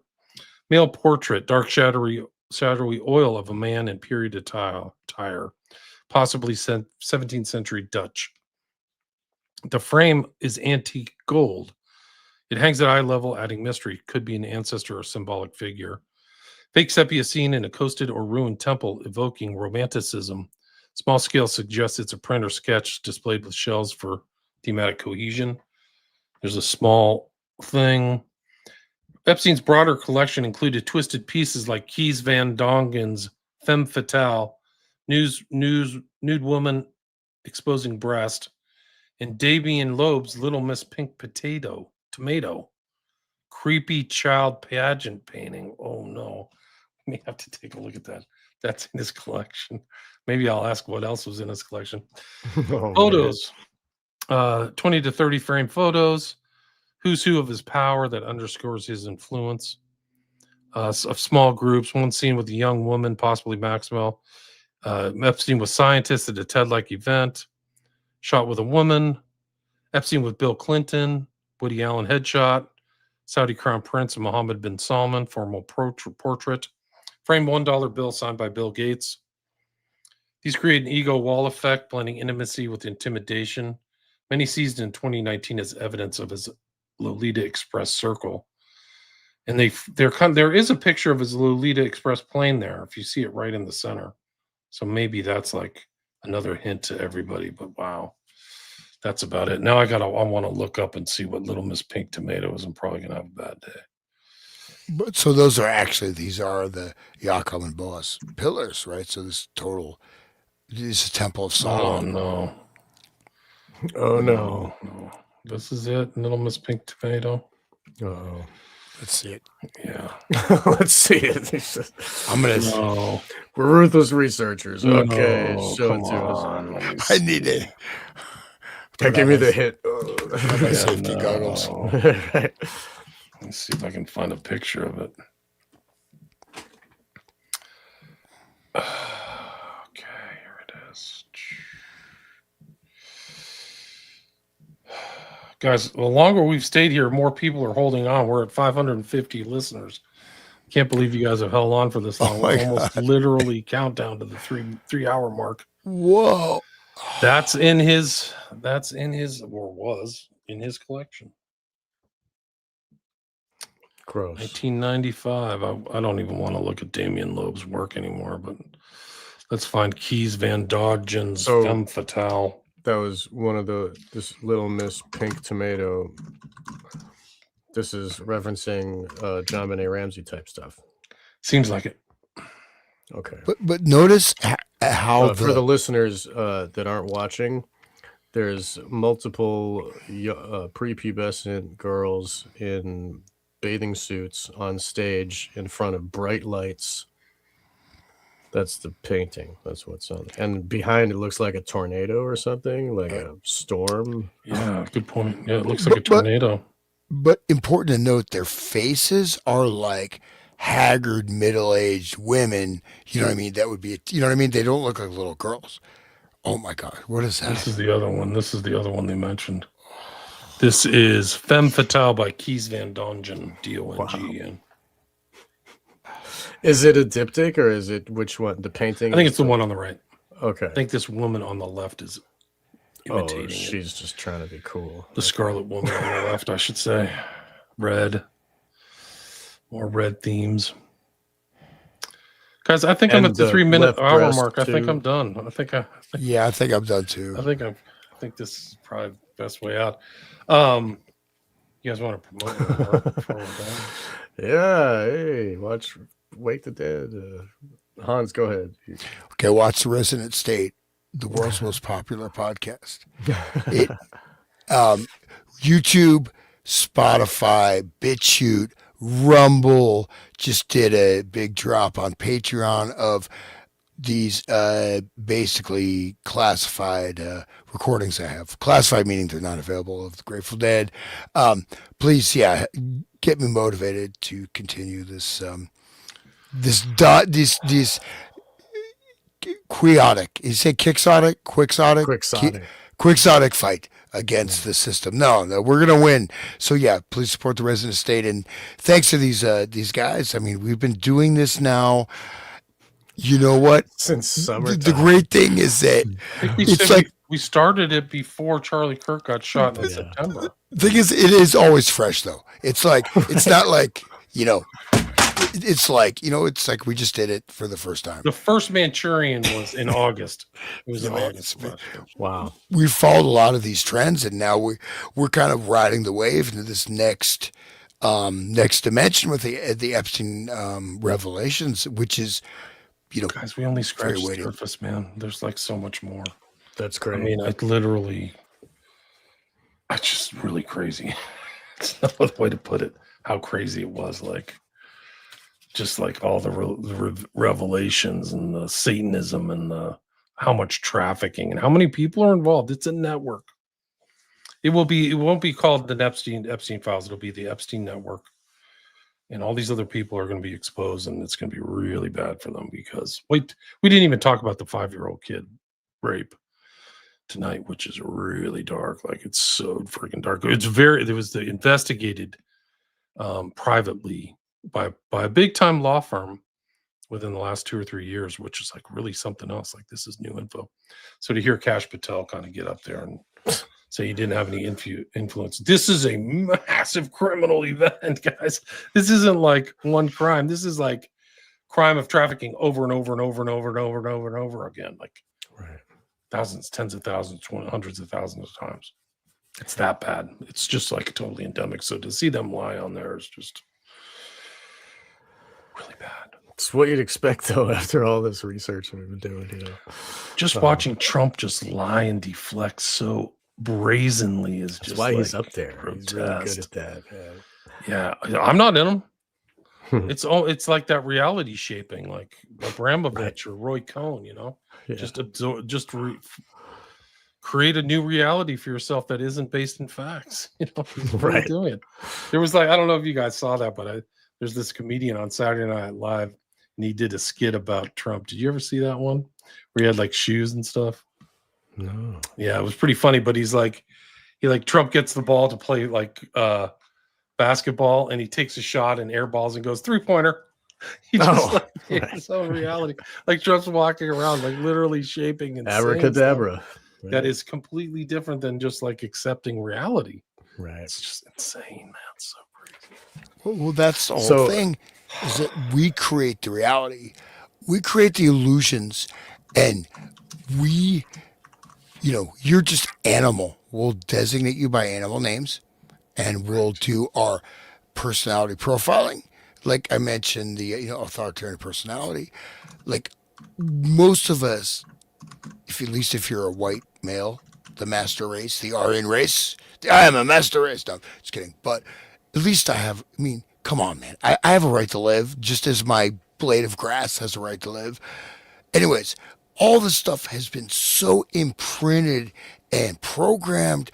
It's through aggregate technologies. It's through creating, you get box-like profiles, you direct people in certain corrals. For example, the computer girls, whatever, right? The girls at the computer, vulnerable women, little girls living in the slums of Mexico, and they're drawn in to get a job, right? Just like, going back to the FBI documents, you go to the Career Counseling Center and you get hypnotized and become a mind-controlled assassin, right? Yeah, the CCC. But so these funneling aspects, it's and now, we can all see it. So let's remove these satanic leeches off. Let them burn. Now it's time for us to wake up and take our own power back as who we are within the order of the universe, and deflect this power, which is what we're doing. We can deflect this power. They are not all powerful. They're powerful only to the extent that we choose to allow them, and we will not do that anymore. Amen. Let's finish it on some humor and watch this skit. You guys haven't seen this one? Right before, I just wanted to mention that I didn't really say anything about my show, but recently I've been doing a series with Headless Giant, and we're talking about the Phoenician, Carthage child sacrifice cult that's worldwide, and it's always rearing its ugly head again and again. And if people want to learn the history of this kind of mentation and what those occult societies have been doing, check out there was 3 episodes that I did with Headless, and we're going to continue going into the old history. So people should check that out on Wake the Dead. And William Ramsey's show, please, William, before we go. Go check out Trump Sneakers, guys. I don't want to play because it'll screw up. We're on YouTube right now. Yeah, somebody will show up at my door. You played a video at the end of your show. We know exactly what you did. Anyway, thanks, everybody. Thanks for all the listeners, over 500 people. Please share the show, restream it if you feel like it. Really appreciate it. I wish I could get to all the comments. It's taking longer to follow up. I don't think there's any bot activity or anything nefarious that YouTube is doing. I think you just guys are all talking too much. You're talking. It is? It's because some people are on my channel and some people are on Hans's channel. Some people are on your multiple channels. You have like 3 on whatever. So I'm like streaming to 5 they channels don't myself. So they don't see all the comments that you're getting because it's all funneling to you, and like they're like, "What the hell? I don't see that comment." That's probably what's happening. I think you're right. So I don't know how I can It's solve like that. I tried to do it with you that see ticker. them all. No, that's great. The ticker's great. I like it there. You know, but you see them all, but they don't see them all, and that's why they think there's something up with YouTube's trying to scam them, because YouTube usually is trying to scam them. You know what I mean? So it's a good first reaction. That's so true. It's too much. All right, guys. Till next time. Thanks so much. Thanks everybody for listening. All right, thank you guys. Have a wonderful. It was great. Have a great holiday tomorrow, everybody. Yes, God bless you guys. Thank you for joining ending us. stream. All right, end stream.